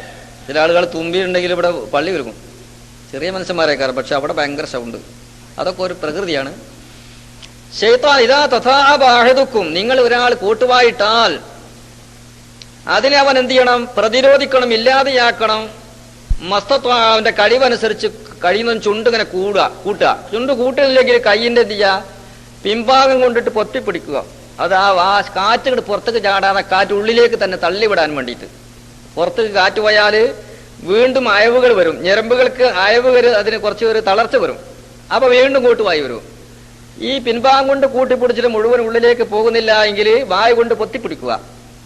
അതിന്റെ പിന്നാലെ അഊദു ബില്ലാഹി മിനശ് ശൈത്വാനിർ റജീം എന്നങ്ങോട്ട് വിട്ടുകൊടുക്കുക. അപ്പൊ ചെറിയൊരു ആശ്വാസം കിട്ടും. വീണ്ടും വരുമ്പോൾ അങ്ങനെ പല പ്രാവശ്യം ആകുമ്പോൾ ശൈത്താൻ എന്ത് ചെയ്യും? തൽക്കാലം എന്ത് ചെയ്യും? പിന്മാറി കിട്ടിയെങ്കിൽ, അല്ലെങ്കിൽ നമ്മൾ ചെല്ലുന്ന ദിക്റിന്റെ ബർക്കത്ത് കൊണ്ട് അതിനൊരു പരിഹാരം, ഒരു ബർക്കത്ത്, ഒരു സംരക്ഷണം അതിലുണ്ടാകും. ഇത് വർക്കിന്റെ തുടക്കത്തിലുള്ളതായ സംഭവങ്ങളാണ്. നല്ല കാര്യങ്ങൾക്ക് പ്രവേശിക്കുമ്പോൾ, മറ്റേ കാര്യമാണെങ്കിൽ പിന്നെ ശൈത്താൻ ഇഷ്ടമുള്ളതില്ലേ, മൂപ്പര് എല്ലാ ഞരമ്പുകളും ശരിക്കും അതിനെ ഫിറ്റാക്കി വെക്കും, അതെല്ലാം ശ്രദ്ധ കിട്ടാൻ വേണ്ടിയിട്ട്. നെട്ടും ബോൾട്ടൊന്നും ലൂസാവാതെ ചെറിയൊരു ലൂസ് ഉണ്ടായാൽ മതി. ഇപ്പം നമ്മുടെ ബൈക്കടെ വയർ ലൂസായപ്പോഴേക്കും ഇവിടെ നമ്മൾ ആകെ വിഷമിച്ചു പോയി. എല്ലായിടങ്ങളിലും എല്ലാ വസ്തുക്കൾക്കും ഉണ്ടല്ലോ, അതുപോലെ നമുക്കുണ്ട്. നമ്മെ ഉണ്ടാക്കി തീർത്ത അള്ളാഹുവിനാണ് നമ്മുടെ എല്ലാ കാര്യങ്ങളും വ്യക്തമായി അറിയുന്നത്. അതുകൊണ്ടാണ് മൻ അറഫ നഫ്സഹു ഫഖദ് അറഫ റബ്ബ. നഫ്സിനെ കുറിച്ച് അറിഞ്ഞാൽ റബ്ബിനെ കുറിച്ച് അറിയാം. നമ്മൾ ഓരോരുത്തരുടെ ശരീരങ്ങളില്ലേ, നമുക്ക് എന്താ നമ്മുടെ ശരീരത്തിന്റെ അവസ്ഥ വല്ലതും അറിയോ? അള്ളാഹു സുബ്ഹാനഹു വ തആല സത്റുൽ ഉയൂബ്, സത്റുൽ ബദന്, സത്റുൽ ദുനൂബ് എന്ന് പറയപ്പെടുന്ന 2-3-4 മറകളെ കൊണ്ട്, കർട്ടൻ കൊണ്ട് നമ്മളെ മൂടി വെച്ചതാ. സത്റുൽ ഉയൂബ് എന്ന് പറയപ്പെടുന്ന നമുക്കൊരുപാട് അയ്ബുകളുണ്ട്. അത് നമ്മുടെ വസ്ത്രങ്ങളെ കൊണ്ടൊക്കെ മൂടി. ചില ആളുകൾ ഷർട്ടും അതുപോലെ തന്നെ പാൻറ്റൊക്കെ അയച്ചു നോക്കിയാൽ ചില കല, അതുപോലെ ചില കുഴി, അതുപോലെ കാണാൻ പറ്റാത്ത ചില അയ്ബായിരിക്കുന്ന ചില മുഴകൾ, അതും ഇതൊക്കെ ഇങ്ങനെ കാണാം. അപ്പൊ എന്ത് ചെയ്യും? നിങ്ങൾ വസ്ത്രം ധരിച്ചോളി, അപ്പൊ അത് ആരും കാണുകയില്ല, വിഷമിക്കൊന്നും വേണ്ട. ചിലപ്പോൾ ചില പെൺകുട്ടികൾക്കൊക്കെ തലയിലോ അല്ലെങ്കിൽ മുലയിലോ ഒക്കെ കലയുണ്ടാകുമ്പോൾ മാതാപിതാക്കൾക്ക് എന്തൊരു വിഷമമാണിത്. കണ്ടുപോയാൽ ഭർത്താവ് കാണുകയോ ആരെങ്കിലും കാണേണ്ട ഗതി വന്നാൽ എൻ്റെ കുട്ടിക്ക് പുതിയാപ്പിള ലഭിക്കുകയില്ലേ? അപ്പൊ അതൊരു അയ്ബല്ലേ. അപ്പൊ വസ്ത്രമൊക്കെ അങ്ങോട്ട് ധരിച്ചു വെക്കുമ്പോൾ പെട്ടെന്നൊന്നും ഒരാൾ കാണുകയില്ല, അൽഹംദുലില്ലാ, അതിൽ മറഞ്ഞുപോയി. അതേ സമയത്ത് ആ കല മറക്കാൻ പറ്റാത്തൊരു സ്ഥലത്ത് വന്നു പോയാലോ നമ്മൾ വിഷമിച്ചു പോയില്ലേ? മുഖത്ത് വന്നു, അല്ലെങ്കിൽ മൂക്കിന് വന്നു, കണ്ണിന് വന്നു, വിഷമല്ലേ? അല്ലാത്ത സ്ഥലങ്ങളിലെ കലകൾ മുഴുവനും അള്ളാഹു തആല നമ്മുടെ അയ്ബുകൾ മറച്ചു വെച്ചു. എന്തുകൊണ്ട്? അള്ളാഹു നമ്മോട് മറക്കാൻ പറഞ്ഞതായിരിക്കുന്ന ഒരു ലിബാസ് കൊണ്ടിട്ട് മറച്ചു വെച്ചു, വസ്ത്രം കൊണ്ട്. പിന്നെ സത്റുൽ ഉയൂബ് എന്ന് പറയപ്പെടുന്നതായിരിക്കുന്ന അയ്ബുകളൊക്കെ അള്ളാഹു തആല മറച്ചു വെച്ചതിന്റെ പുറമെ ദുനൂബ്, ദോഷങ്ങൾ. ഈ ഇരിക്കുന്ന ഞാനടക്കമുള്ള നമുക്ക് വ്യക്തികളിലേക്ക് ചിന്തിച്ചു വെക്കാം. എല്ലാവരും 100% മര്യാദക്കാരാ, കണക്കന്നെ. ഇന്ന് നേരം പുലർന്ന് സുബഹി നിസ്കരിച്ച് ഈ സമയത്തിൻ്റെ ഉള്ളിൽ കളവ് പറയാത്തവരെ കൂടുതൽ ആരെങ്കിലും ഉണ്ടോ? പലരും പറയാന്ന് കളവൊന്നും പറഞ്ഞിട്ടില്ല എന്നാണ് എൻ്റെ ഓർമ്മ. പിന്നെ അതിൽ നിന്ന് ഗീബത്ത് പറയാത്തവരുണ്ടോ? അതും ഇല്ലെങ്കിൽ ഏഷണി കൂട്ടാത്തവരുണ്ടോ? അല്ലെങ്കിൽ മറ്റൊരുവനെ കുറിച്ച് ചെയ്ത് ചിന്തിക്കാത്തവരുണ്ടോ? അല്ലെങ്കിൽ കാണാൻ പാടില്ലാത്ത വസ്തുക്കൾ കണ്ടവരുണ്ടോ, കേട്ടവരുണ്ടോ? ചെറിയ ചെറിയ നിസ്സാരമായ കാര്യം പറയുന്നത്. വലിയ വലിയ വിഷയങ്ങൾ ചരിത്രത്തിൽ ജീവിതത്തിൽ കഴിഞ്ഞു പോയതൊക്കെ ആകെ മണ്ണിട്ട് കിടക്കുകയാണ്. അതൊക്കെ ഇങ്ങോട്ട് മൂടിയിട്ട് തുറന്നു നോക്കുകയാണെങ്കിൽ വേരൊക്കെ മുളച്ചിട്ട് വലിയ ഇലൊക്കെ പിരിഞ്ഞിങ്ങനെ നിൽക്കുന്നുണ്ടാകും. അതൊക്കെ നമ്മൾ മറന്നാലും അതൊക്കെ ഇങ്ങനെ അതങ്ങനെ പന്തലിച്ച് വരികയാണ്. അതിന് പഴങ്ങളും ജില്ലകളും കായകളൊക്കെ ആയി ഇങ്ങനെ തൂങ്ങി നിൽക്കുന്നു. അള്ളാഹു കാത്തുരക്ഷിക്കുമാറാവട്ടെ. ഈ ദോഷം അതുപോലെ തന്നെ സാധുവായിരിക്കുന്ന ഞാൻ നിങ്ങളുടെ മുമ്പിൽ വലിയ ആളായി കസാലയിലൊക്കെ ഇങ്ങനെ ഇരുന്നിട്ട് വലിയ വിടലിങ്ങനെ വിടുമ്പോ എന്റെ രഹസ്യമായ കാര്യങ്ങൾ ഞാൻ ചിന്തിച്ചു നോക്കുമ്പോൾ റബ്ബ് സുബ്ഹാനഹു വ തആല അതെങ്ങാനും നിങ്ങളുടെ മുമ്പിൽ വെളിവാക്കിയാൽ നിങ്ങളിൽപ്പെട്ട ആരെങ്കിലും ഇതിന് കാത്തിരിക്കുമോ? ഇല്ല. അതെല്ലാം റബ്ബ് മറച്ചു വെച്ചിരിക്കുകയാണ്. സത്റുൽ ദുനൂബ് എന്ന് പറയപ്പെടുന്ന പാപങ്ങളൊക്കെ അല്ലാഹു തആല മാത്രം അറിഞ്ഞുകൊണ്ടതൊക്കെ മറച്ചു വെച്ചിരിക്കുന്നു. അതുകൊണ്ടാണ് റഹ്മാനായ തമ്പുരാന് സത്താർ എന്നുള്ളതായ ഒരു പേര് റബ്ബിനുണ്ട്. 99 പേരുകൾപ്പെട്ടതായ സത്താറുൽ ഉയൂബ്, അതായത് ഐബുകൾ മറച്ചു വെക്കുന്നവൻ. പിന്നെ ഗഫാർ എന്ന് പറയപ്പെടുന്നതായ മറ്റൊരു നാമം കൊണ്ട് അതിന്റെ അർത്ഥം എന്താണ്? പടച്ചവനെ, നാളെ ആഖിറത്തിൽ എന്റെ പാപങ്ങൾ നീ വെളിവാക്കാതെ മുഴുവനും മായിച്ചു കളയണേ അല്ലാ, അതൊക്കെ എന്റെ വീടുകളിൽ നിന്ന് ഇല്ലാതെയാക്കണേ എന്ന് അള്ളാഹിനോട് ഇങ്ങനെ പറയുന്നതാണ് ഗഫൂറുർ റഹീം. തെറ്റിയും നമ്മളൊക്കെ പറയാം അല്ലാഹ് ഗഫൂറുർ റഹീം അല്ലേ, അല്ലാഹ് ഓർക്കുന്നു. അതൊന്നും പറ്റൂല, അത് വേറെ പ്രശ്നം. ഏതായിരുന്നാലും ആവട്ടെ, റഹ്മാനായ തമ്പുരാൻ നമുക്കൊരുപാട് നിയമത്തുകളൊക്കെ ചെയ്തു തന്നിട്ടുണ്ട്. ഇത് നമ്മുടെ ശരീരത്തിലുള്ളതാണ്. അപ്പൊ സത്റുൽ ദുനൂബ്, സത്റുൽ ഉയൂബ് എന്ന് പറയപ്പെടുന്നതായ ഈ വലിയതായിരിക്കുന്ന ഒരു കാര്യമാണ്. അതുപോലെ തന്നെയാണ് സത്റുൽ ബദന്, നമ്മുടെ ശരീരങ്ങളെ അള്ളാഹു മറച്ചു വെച്ചു. എന്തുകൊണ്ടിട്ട്? ബിൽ ജിൽദി, തോല് കൊണ്ടിട്ട്. ഇന്ന് മുഖത്ത് കാണുന്ന ഒരു കർട്ടനാണ് നമ്മുടെ ശരീരം ആകമാനം ഒരു കവർ ചെയ്തിരിക്കുകയാണ്. നമ്മൾ ആകമാനം തൊലി ഇങ്ങോട്ട് ഉരിഞ്ഞാലോ, ഒരു പോത്തിനെ തൊലി ഉരിഞ്ഞാൽ എന്താണ് പിന്നെ ഇവിടെ സംഭവിക്കുന്നത്? ആ പോത്തിന്റെ ഉള്ളിലുള്ള എല്ലാ രഹസ്യങ്ങള് ആ തൊലി ഉരിഞ്ഞു കൊടുത്തുള്ളതായ കാര്യം മുഴുവനും കാണുന്നു. അതിന്റെ ഞരമ്പുകളും അതിന്റെ രക്തങ്ങളും അതിന്റെ എല്ലാം നമ്മൾ കാണും പോലെ സാധുക്കളായ നമ്മുടെ തോലിങ്ങോട്ട് കഴിച്ചു കഴിഞ്ഞാല് നമ്മൾ വല്ല അഴകുള്ളവരാണോ? ആർക്കാണ് ഇവിടെ ഭംഗിയുള്ളത്? പലരും ധരിക്കുന്നു ഞാൻ നല്ല വെള്ള ശരീരമാണ്, നല്ല അഴകുള്ളവനാണ്, കൈകാലുകൾക്കൊന്നും യാതൊരു കുഴപ്പമില്ല, അംഗവൈകല്യമില്ലാത്തവനാണ്, സംസാര ശൈലിയുള്ളവനാണ്, യോഗ്യനാണ്, യുക്തനാണ്, പ്രാപ്തനാണ് എന്നൊക്കെ ഇങ്ങനെ ധരിക്കുന്ന ആളുകളെ ഞാനും നിങ്ങളും നമ്മുടെ തോലുകളൊക്കെ അടിച്ചു കഴിഞ്ഞാൽ നമ്മളെല്ലാവരും ഐബുള്ളവരായി മഴീബായി. ഇത് റഹ്മാനായ തമ്പുരാൻ മറച്ചു വെച്ചിരിക്കുന്നു. അതുകൊണ്ട് തന്നെയാണ് നിങ്ങളുടെ ഉൾരഹസ്യങ്ങൾ അറിയാൻ വേണ്ടി നിങ്ങളൊന്ന് ചിന്തിച്ചാൽ നമ്മുടെ കണ്ണിന്റെ പ്രവർത്തനങ്ങള്, നമ്മുടെ കൈയിന്റെ, കാലിന്റെ, കയ്യിന്റെ, നമ്മുടെ മജ്ജമകളും മാംസങ്ങളും മസ്തിഷ്കങ്ങളും അതുപോലെ എല്ലാം ഒന്നും ചിന്തിച്ചു നോക്കിയാൽ മനസ്സിലാക്കാം ഇതിന്റെ പിന്നില് ഒരു പ്രവർത്തകനുണ്ട്. ഇതിന്റെ പിന്നിൽ ഒരു പ്രവർത്തകനുണ്ട്, അത് ഒരു ശക്തിയുണ്ട്. ആരാകുന്നു? അത് തന്നെയാണ് സർവശക്തനായ അല്ലാഹു. അവന്റെ സ്വഭാവമാണ് എന്ത്? ലാ തഅഖുദുഹു സിനത്തുൻ, അവനക്ക് ഉറക്കത്തിന്റെ തുടക്കമില്ല, വലാ നൗമുൻ, ഉറക്കവുമില്ല. അപ്പൊ ഉറക്കം എന്ന് പറയപ്പെടുന്നത് അവന്റെ സ്വഭാവത്തിൽപ്പെട്ടതല്ല എന്ന് വെക്കുമ്പോൾ യാത്രയിൽ ഇത് ഓതുന്ന ആൾക്ക് ഏത് സമയത്തും ഉറക്കമില്ലാത്തതായ, ഉറക്കത്തിന്റെ ക്ഷീണങ്ങളോ ഉറക്ക സ്വഭാവമില്ലാത്ത അല്ലാഹു ഹയ്യുൽ ഖയ്യൂമായ അല്ലാഹു പരിപൂർണമായി നമ്മെ സംരക്ഷിക്കുന്നു. എവിടെയും ഒരു പ്രശ്നമില്ല. അതുകൊണ്ട് നിസ്കാരത്തിന്റെ ശേഷവും ഇടമധ്യെ വിട്ടുകൊണ്ട് ഇടക്കിടക്ക് ഇങ്ങനെ ആയത്തുൽ കുർസികൾ ഓതുക. അള്ളാഹുവിന്റെ പ്രത്യേകതയാണ്. അള്ളാഹുവിന് ഉറക്കമില്ലാതിരിക്കുക, മാനുഷിക സ്വഭാവങ്ങളില്ല. മുഖാലിഫുൻ ലിൽ ഖൽഖി ബിൽ ഇത്ലാഖി, അല്ലാഹു മൗജൂദുൻ ഖദീമുൻ ബാഖി, മുഖാലിഫുൻ ലിൽ ഖൽഖി ബിൽ ഇത്ലാഖി, അവൻ സൃഷ്ടികളോട് മാറായവനാകുന്നു. ബിൽ ഇത്ലാഖി, നിരുപാധികം അവൻ വ്യത്യാസമാവനാണ്. അല്ലാഹു തആലാക്ക് കാഴ്ചയുണ്ട്, കേൾവിയുണ്ട്, അവന് ശക്തിയുണ്ട്, അറിവുണ്ട്. എന്നിട്ട് ജനങ്ങളോട് നിരുപാധികം മാറായവനാണ്. പിന്നെ എങ്ങനെ പറയാം? നമുക്കില്ലേ കേൾവി, കാഴ്ചയില്ലേ? പക്ഷേ നമ്മുടെ കാഴ്വിയും കേൾച്ചൊക്കെ വായ്പ വാങ്ങിയതാണ്, അള്ളാഹു തന്നതാണ്. ഏത് സമയത്തും ഇല്ലാതെയാവാ. നമ്മൾ പറയാറില്ലേ, പെട്ടെന്ന് കണ്ട് കണ്ണിന്റെ കാഴ്ചയോട് പോയി. എന്താ കാരണം ഒന്നും അറിയില്ല. കാതിന്റെ കേൾവി പെട്ടെന്ന് പോയി. വെറുതെ ഇങ്ങനെ ഇരിക്കുന്നൊരു മനുഷ്യൻ പെട്ടെന്ന് എന്ത് ചെയ്ത് കസാലിൽ അങ്ങോട്ട് കുഴഞ്ഞു വീണിട്ട് അങ്ങനെ എന്ത് ചെയ്തു, കൈകാലം മുഴുവനും അതിന്റെ സ്വാധീനം അങ്ങോട്ട് നഷ്ടപ്പെട്ടു. അള്ളാഹു കാത്തുരക്ഷിക്കട്ടെ. പലർക്കും സംഭവിക്കാറില്ലേ? അപ്പൊ നമുക്ക് പിടിച്ചു നിർത്തിക്കൂടെ? കഴിയില്ലല്ലോ, നമുക്ക് കഴിയില്ല. നാം പിടിക്കാനുള്ള കയ്യും കുഴഞ്ഞു പോയി. അപ്പൊ എല്ലാം അള്ളാഹുവിൻ്റെതാണ്. അതുകൊണ്ട് എല്ലാ നിലക്കും വിപരീതമായവനാണ്.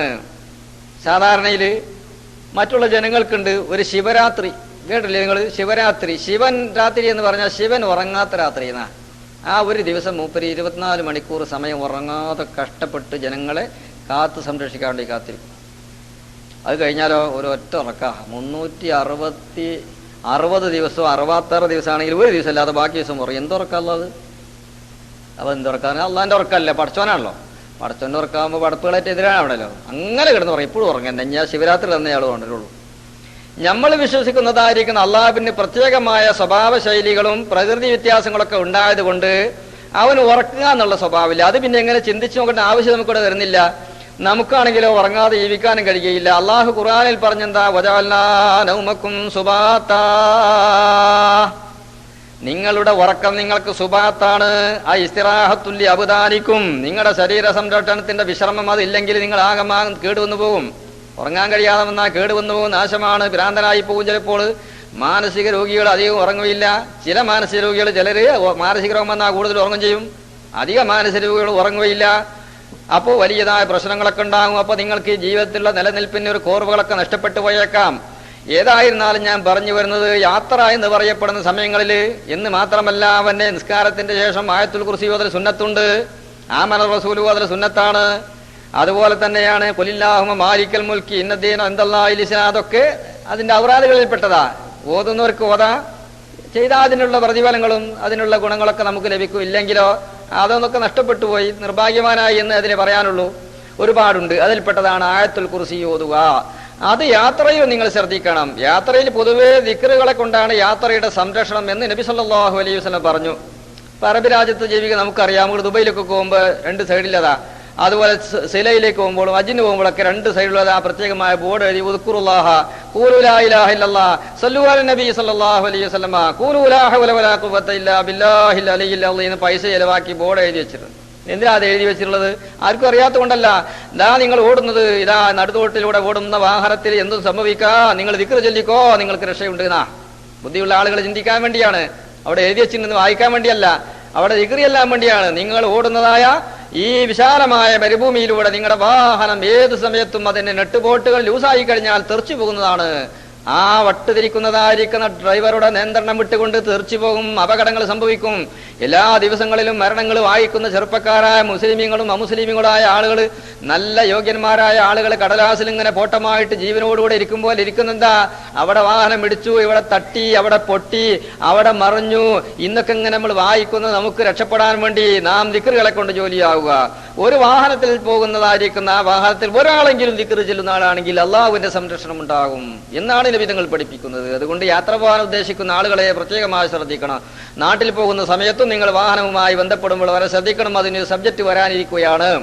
അപ്പൊ ഏതായിരുന്നാലും ഈ അല്ലാഹു ലാ ഇലാഹ ഇല്ലാഹു വൽ ഹയ്യുൽ ഖയ്യൂം എന്നുള്ള ദിക്ർ അത് യാത്രയിൽ നമുക്ക് സലാമത്തുണ്ടാക്കുന്നതായതുകൊണ്ട് പ്രത്യേകം അതിനെ നിങ്ങൾ മറന്നു കളയരുത്. മൻ ഖറഅ ആയത്തുൽ കുർസി ഇൻദ ഖുറൂജിഹി മിൻ മൻസിലിഹി ലാ യുസിബുഹു ശൈഉൻ യക്റഹുഹു, വിഷമകരമാകുന്ന ഒരു കാര്യവും സംഭവിക്കുകയില്ല. ഹത്താ യർജഅ മിൻ മൻസകിഹി അൻ ജമാഅത്തിൻ തുമ്മ യദ്ഉ ബിഹുദൂരി ഖൽബിൻ വ ഇഖ്ലാസിൻ ബിമാ യതസറാ മിൻ ഉമൂരി ദുനിയാ വൽ ആഖിറ വയസഅലുല്ലാഹു അൽ ഇആനത വത്തൗഫീഖ ഫീ സഫരിഹി വഗൈരിഹി മിൻ ഉമൂരിൻ ഫഇദാ നഹള മിൻ ജുലൂസിൻ ഖാല മാ റവൈനാ മിൻ ഹദീഥി അനസ് റളിയല്ലാഹു തആല അൻഹു. അങ്ങനെ നിസ്കാരം കഴിഞ്ഞ് ആയത്തുൽ കുർസിയൊക്കെ ഓതിയിട്ട് അവിടെ വെച്ചിരുന്ന കുറെ ദുആകൾ, കഴിയാവുന്ന ദുആകൾ മലയാളത്തിലല്ല ഇപ്പൊ നമുക്ക് അധികം പാഠമുള്ളൂ. ബാക്കിയുള്ള അറബി ഭാഷകൾ ഇവിടെ ഉപയോഗിക്കുന്നൊന്നും അത് ഫസീഹായ കലാമുകളിലല്ലാത്തത് കൊണ്ട് നമ്മൾ പറയുന്നതിനൊന്നും ഫസീഹായ അർത്ഥങ്ങളും ഉണ്ടാവുകയില്ലല്ലോ. ഇവിടെ ഉപയോഗിക്കുന്നതായിരിക്കുന്ന വാക്കുകൾ നാടൻ വാക്കുകളാണ്. നമുക്ക് ഈ കാടന്മാരാ നമുക്ക് നേരത്തെ ഉമ്മാമ പറഞ്ഞതുപോലെ ഈ നാട്ടിൽ വന്നപ്പോൾ ഈ മണ്ണിന്റെ ഗുണം കൊണ്ട് കുറച്ച് അറബിയൊക്കെ സംസാരിക്കാൻ അറിഞ്ഞു. പക്ഷെ വാക്കുകളൊക്കെ നേരെ തെറ്റിയിട്ടാ പറയുന്നത്. നമ്മൾ അവിടുന്ന് പഠിച്ചു വന്നതായിരിക്കുന്ന നമ്മൾ മിനു മിനു എന്നൊക്കെ പറയും. മിനു പറഞ്ഞാൽ നമ്മൾ ഇവിടുന്ന് ആരാണെന്നാ നമ്മൾ ശരിക്കും അതിന് ഫസിയായിട്ട് ചെയ്യണം. മൻ മൻ മൻ എന്ന് പറഞ്ഞാൽ അപ്പൊ പെട്ടെന്ന് എന്ത് ചെയ്യും, ഈ ഭാഷ മിനു മാത്രം പഠിച്ചവരോട് മൻ എന്ന് ചോദിച്ചാൽ അവന് മറുപടി അറിയാൻ കഴിയില്ലല്ലോ. ഓരോ രാജ്യത്തിനൊക്കെ ഓരോരോ പേരുകൾ പറയുന്നത് അതിന്റെ യഥാർത്ഥമായ കലാമൂണ് എഴുത്ത് വാക്കുകളൊക്കെ നോക്കുമ്പോൾ അതും നമ്മുടെ വാക്ക് യാതൊരു ഒന്നല്ല. ബത്തീനി അസലത്തിന് ആള് ഒത്തീനി എന്ന് അറിയാം. എവിടെ താമസം? ഒത്തീനിലാണ്. ഒത്തീനി പറഞ്ഞാൽ അത്തിപ്പഴന്നാ. ബത്തീന് എന്നാ നേരെ വാചകങ്ങൾ. ഇങ്ങനെ എല്ലാ വാക്കുകളുണ്ട്. തമ്പാക്കിന്റെ ജോലിയാണ് തമ്പാക്ക്, തബ്ബാഹ്, തബ്ബാഹ് ഇതൊക്കെ പറയാൻ നമുക്ക് കഴിയില്ല. അപ്പൊ അതുകൊണ്ട് ഇങ്ങനെ യാത്ര പോകുന്ന സമയത്ത് ഫസീഹായ കലാം പോയിട്ട് നമുക്ക് ദ്വാരക്കാൻ വേണ്ടി എല്ലാവർക്കും അറബി വാചകം അറിയുന്നവരാവണമെന്നില്ല, അർത്ഥങ്ങൾ തിരിയുന്നവരും ആവണമെന്നില്ല. അതേ സമയത്ത് നമുക്ക് പ്രശ്നങ്ങൾ അറിയാലോ.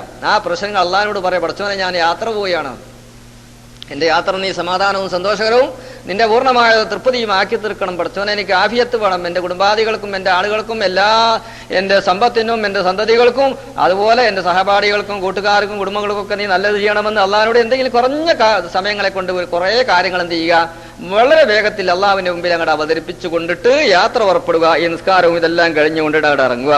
അങ്ങനെ ഇറങ്ങുന്നത് ആ സമയത്ത് അല്ലാഹുമ്മ സബ്ബിത്നി തഖ്വാ വഗ്ഫിർ ലീ ദംബി അല്ലാഹുമ്മ ഇന്നി അഊദു ബിക അൻ അളില്ല ഔ ഉളല്ല ഔ അളിമ ഔ ഉളലമ ഔ അസില്ല ഔ ഉസല്ല ഔ അജ്ഹല ഔ യുജ്ഹല അലയ്യ ഔ കമാ ഖാല റസൂലുള്ളാഹി സ്വല്ലല്ലാഹു അലൈഹി വസല്ലമ. ഇങ്ങനെയുള്ളതായിരിക്കുന്ന വാക്കുകൾ പറയുക.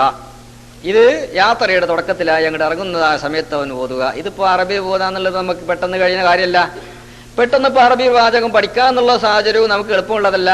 അതിന് ചില അർത്ഥങ്ങളൊക്കെ ഉണ്ട്. എന്താ അതിന്റെ അർത്ഥങ്ങള്? അല്ലാഹുമ്മ ഇന്നി അഊദു ബിക അൻ അളിമ ഔ ഉളലമ ഔ അളില്ല ഔ ഉളല്ല ഔ അസില്ല ഔ ഉസല്ല ഔ അജ്ഹല ഔ യുജ്ഹല അലയ്യ.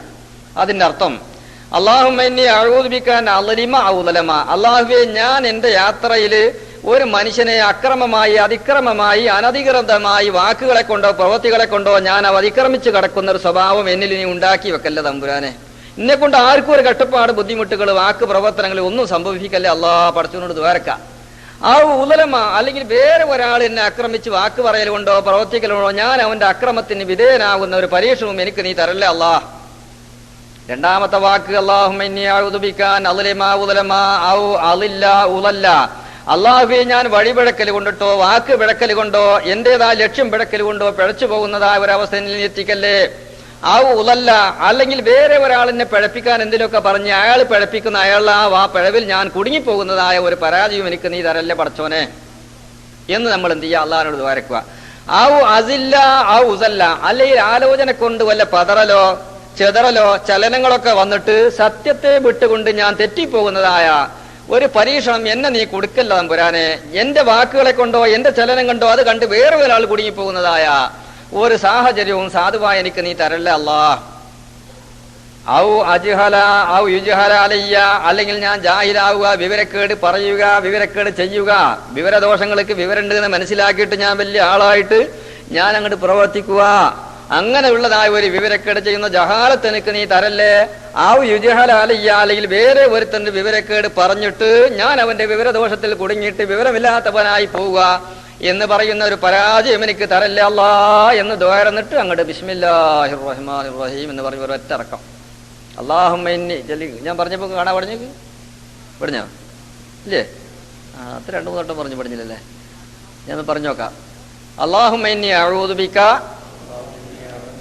അൻ അളിമ ഔ ഉളലമ ഔ അളില്ല ഔ ഉളല്ല ഔ അസില്ല ഔ ഉസല്ല ഔ അജ്ഹല ഔ യുജ്ഹല അലയ്യ. പഠിഞ്ഞില്ലേ? അതൊന്നും അങ്ങനെ പെട്ടെന്ന് അടഞ്ഞ് പഠിഞ്ഞ പിന്നെ അതിന് വല്ല വെയിറ്റ് ഉണ്ടാവും. അപ്പൊ അതുകൊണ്ടിട്ട് നിങ്ങൾ ഇതിന്റെ അർത്ഥമെങ്കിലും ഒന്നും ചെയ്യാ ആ ദ്വാന്റെ സമയങ്ങളിൽ കൊണ്ടുവരാന്നുള്ളത് വലിയൊരു കാവലാകുന്നു എന്ന് മഹാനായ റസൂലുള്ളാഹി സ്വല്ലല്ലാഹു അലൈഹി വസല്ലം തങ്ങൾ പറയുന്നു. അതൊരു കഴിഞ്ഞതിനോടുകൂടെ എന്ത് ചെയ്യാ? യാത്ര പോകുന്ന ഹലാലായിരിക്കുന്ന ഒരു യാത്ര, പ്രത്യേകിച്ച് ഹജ്ജിന് യാത്ര പോകുമ്പോൾ മഹാന്മാരായിരിക്കുന്ന ആളുകൾ അവരെ ഗ്രന്ഥങ്ങളിൽ എഴുതി വെച്ചിരിക്കുന്നു ഇടത് കാലം മുന്തിച്ച് ഇറങ്ങേണ്ടതാകുന്നു. സാധാരണ നമ്മൾ എന്ത് ചെയ്യുക? ഹജ്ജ് ബിസ്മി ചൊല്ലി വലത്തെ കാലം മുന്തിച്ച് ഒറ്റ ഇറക്കാറെങ്കിൽ ഒരു പ്രശ്നം വരില്ല എന്നല്ലേ, ഒന്നുകൊണ്ട് ബേജാറാവണ്ടാന്ന് സാധാരണ നമ്മളവിടെ ചിന്തിക്കുന്ന. വാസ്തവത്തിൽ ഇത് നേരെ വിപരീതത്തിന്റെ ഇടത്തെ കാല് വെച്ചുകൊണ്ടാണ് ഇറങ്ങേണ്ടത്. എന്തെങ്കിലും രഹസ്യങ്ങൾ ഉണ്ടാവുമെന്ന് വെക്കുക. പള്ളിയിൽ കിടക്കുമ്പോഴോ വലത് കാലം മുന്തിച്ച് കിടക്കണം, അതിന് വിപരീതമായിട്ടാണ് ബാക്കിയുള്ള സ്ഥലത്തേക്ക് കിടക്കേണ്ടത്. ചില കാര്യങ്ങളെല്ലാം കൽപ്പിക്കപ്പെട്ടത് തൗഖീഫി എന്ന് പറയും. അതിന്റെ വിവരങ്ങൾ പ്രത്യേകമായി അന്വേഷിക്കേണ്ടതില്ല. നമുക്ക് ചിന്തിച്ചാൽ മനസ്സിലാകുന്നതും ഉണ്ടാവാം, മനസ്സിലാകാത്തതും ഉണ്ടാവാം. അതിനൊരു ഉദാഹരണം ഞാൻ പറഞ്ഞുതരാം. കൂടുതൽ ആ വിഷയത്തിൽ കൂടി നിങ്ങൾ ചിന്തിക്കേണ്ടതില്ല. നമുക്കിപ്പോ ഉളുണ്ടാക്കിയ പിന്നെ ഉളു മുറിയില്ലേ നമ്മുടെ, അത് മുറിയും. ആ മുറിഞ്ഞത് എന്തുകൊണ്ടാവാം? ഇനിയിപ്പോ ഉളുമുറിയുടെ കാര്യം ചോദിക്കണം ചേട്ടാ, നിങ്ങൾ ചേരേണ്ടത് ആ കുളി ചോദിച്ചിട്ടുണ്ട് നിങ്ങൾ ആ കൊളാക്കി, കുളിയുടെ പറതി വെച്ചിട്ടുണ്ട് ആകാതെ കൊളാക്കിയത്. ഇനിയിപ്പോ നിങ്ങൾ ഉളുവിന്റെ പറതി ചോദിച്ചിട്ട് മനസ്സിനെ ബേജാറാക്കും. കുളിയുടെ നിലത്തിന് നമ്മൾ പറഞ്ഞിച്ച് 2 നിർത്തിയാ. കുളിയുടെ കാര്യം ഇന്നലെ പറഞ്ഞപ്പോൾ ഒരു കാര്യം അതിൽ വിട്ടുപോയിട്ടുണ്ട്. ഞാൻ എവിടൊക്കെ കഴുകേണ്ടതെന്ന് നിങ്ങൾ ചോദിച്ചല്ലോ. കഴുകൽ നിർബന്ധമായി ശ്രദ്ധിക്കാതെ വിട്ടുപോകുന്ന സ്ഥലങ്ങളുണ്ട്. നിർബന്ധമായതുകൊണ്ട് ഞാൻ പറയുകയാണ്. അതായത് ഒരു സ്ത്രീയാണ് കുളിക്കുന്നതെങ്കിൽ അവള് സാധാരണ മലമൂത്ര വിസർജനത്തിന് വേണ്ടി 2 കാല് കുത്തിയിരിക്കുമ്പോൾ പുറത്തേക്ക് വെളിവാകുന്ന സ്ഥലവും മലമൂത്ര വിസർജനത്തിൽ ശുദ്ധിയാക്കൽ നിർബന്ധമാകുന്ന സ്ഥലമൊക്കെ കുളിക്കുന്ന സമയത്ത് വെള്ളം ചേർത്ത് കഴുകേണ്ടതാകുന്നു. അതൊക്കെ ലാഹിറിന്റെ അതിർത്തിയിൽപ്പെട്ടതാണ്. അതൊക്കെ കഴുകല് നിർബന്ധമായ സ്ഥലമാണ്. ഒരു പുരുഷനാണ് ശുദ്ധീകരണത്തിന് വേണ്ടി ആ ഇരിക്കുന്നതായ മനുഷ്യൻ, അവന് ശുദ്ധീകരിക്കൽ നിർബന്ധമാകുന്ന അതിന്റെ ഉൾഭാഗത്ത് സ്ഥലങ്ങൾ ശുദ്ധീകരിക്കൽ നിർബന്ധമാകുന്ന സ്ഥലം മുഴുവനും അത് ലാഹിറിന്റെ അതിർത്തിയിൽപ്പെട്ടതായതുകൊണ്ട് അവിടെ മുഴുവൻ എന്താക്കണം? വെള്ളം ചേർത്ത് കഴുകൽ കുളിക്കുന്ന സമയത്ത് നിർബന്ധമാണ്. ശരീരത്തിൽ വെറുതെ വെള്ളം അങ്ങോട്ട് ഒഴിച്ചത് കൊണ്ടായില്ല. അപ്പോ അവൻ്റെതായിരിക്കുന്ന മലദ്വാരങ്ങളൊക്കെ ശരിക്ക് വെള്ളം ചേർത്ത് കഴുകിയാൽ മാത്രമേ ജനാപത്ത് കുളിക്കുക എന്നുള്ള കാര്യം നിർബന്ധമാവുകയുള്ളൂ. അത് ഇന്നലെ ഞാൻ പറഞ്ഞതിൽ ബാക്കി വിട്ടുപോയതാണ്. നിർബന്ധമായ കാര്യമായതുകൊണ്ട് വീണ്ടും ഞാൻ ആവർത്തിച്ച് ഉണർത്തിയതാണ്. അപ്പൊ നമ്മൾ ഉളുമുറിയ എന്നുള്ള സംഭവം ഉണ്ടാവും ഇല്ലേ? ഉളുമുറിയ എന്തുകൊണ്ടൊക്കെ ഉളുമുറിയ? എത്ര കാര്യങ്ങളെ കൊണ്ട് ഉളുമുറിയ? ആരുമില്ല, നമ്മൾ മാത്രമല്ല എടുത്ത് പറഞ്ഞ എന്താ പുറമെ ഇവിടെ ആരുമില്ലല്ലോ, ഒക്കെ നമ്മൾ തന്നെയല്ലേ. എത്ര കാര്യങ്ങൾ എന്നുള്ളതാണ് നമ്മുടെ പ്രശ്നം ഇവിടെ ഉള്ളത്. എത്ര എന്നുള്ളത് പറഞ്ഞിട്ട് പിന്നെ നിങ്ങൾ ഒന്ന് പറഞ്ഞാൽ പിന്നെ ബാക്കി ഞാൻ പറയാൻ ശ്രമിക്കാം. അപ്പൊ നിങ്ങൾക്ക് എല്ലാ കാര്യങ്ങളും പിന്നെ നമ്മുടെ ബുദ്ധിക്ക് യോജിക്കുന്നതല്ല എന്നുള്ളതിൽ മനസ്സിലാക്കാനാണ് ഞാൻ ഈ പറയുന്നത്.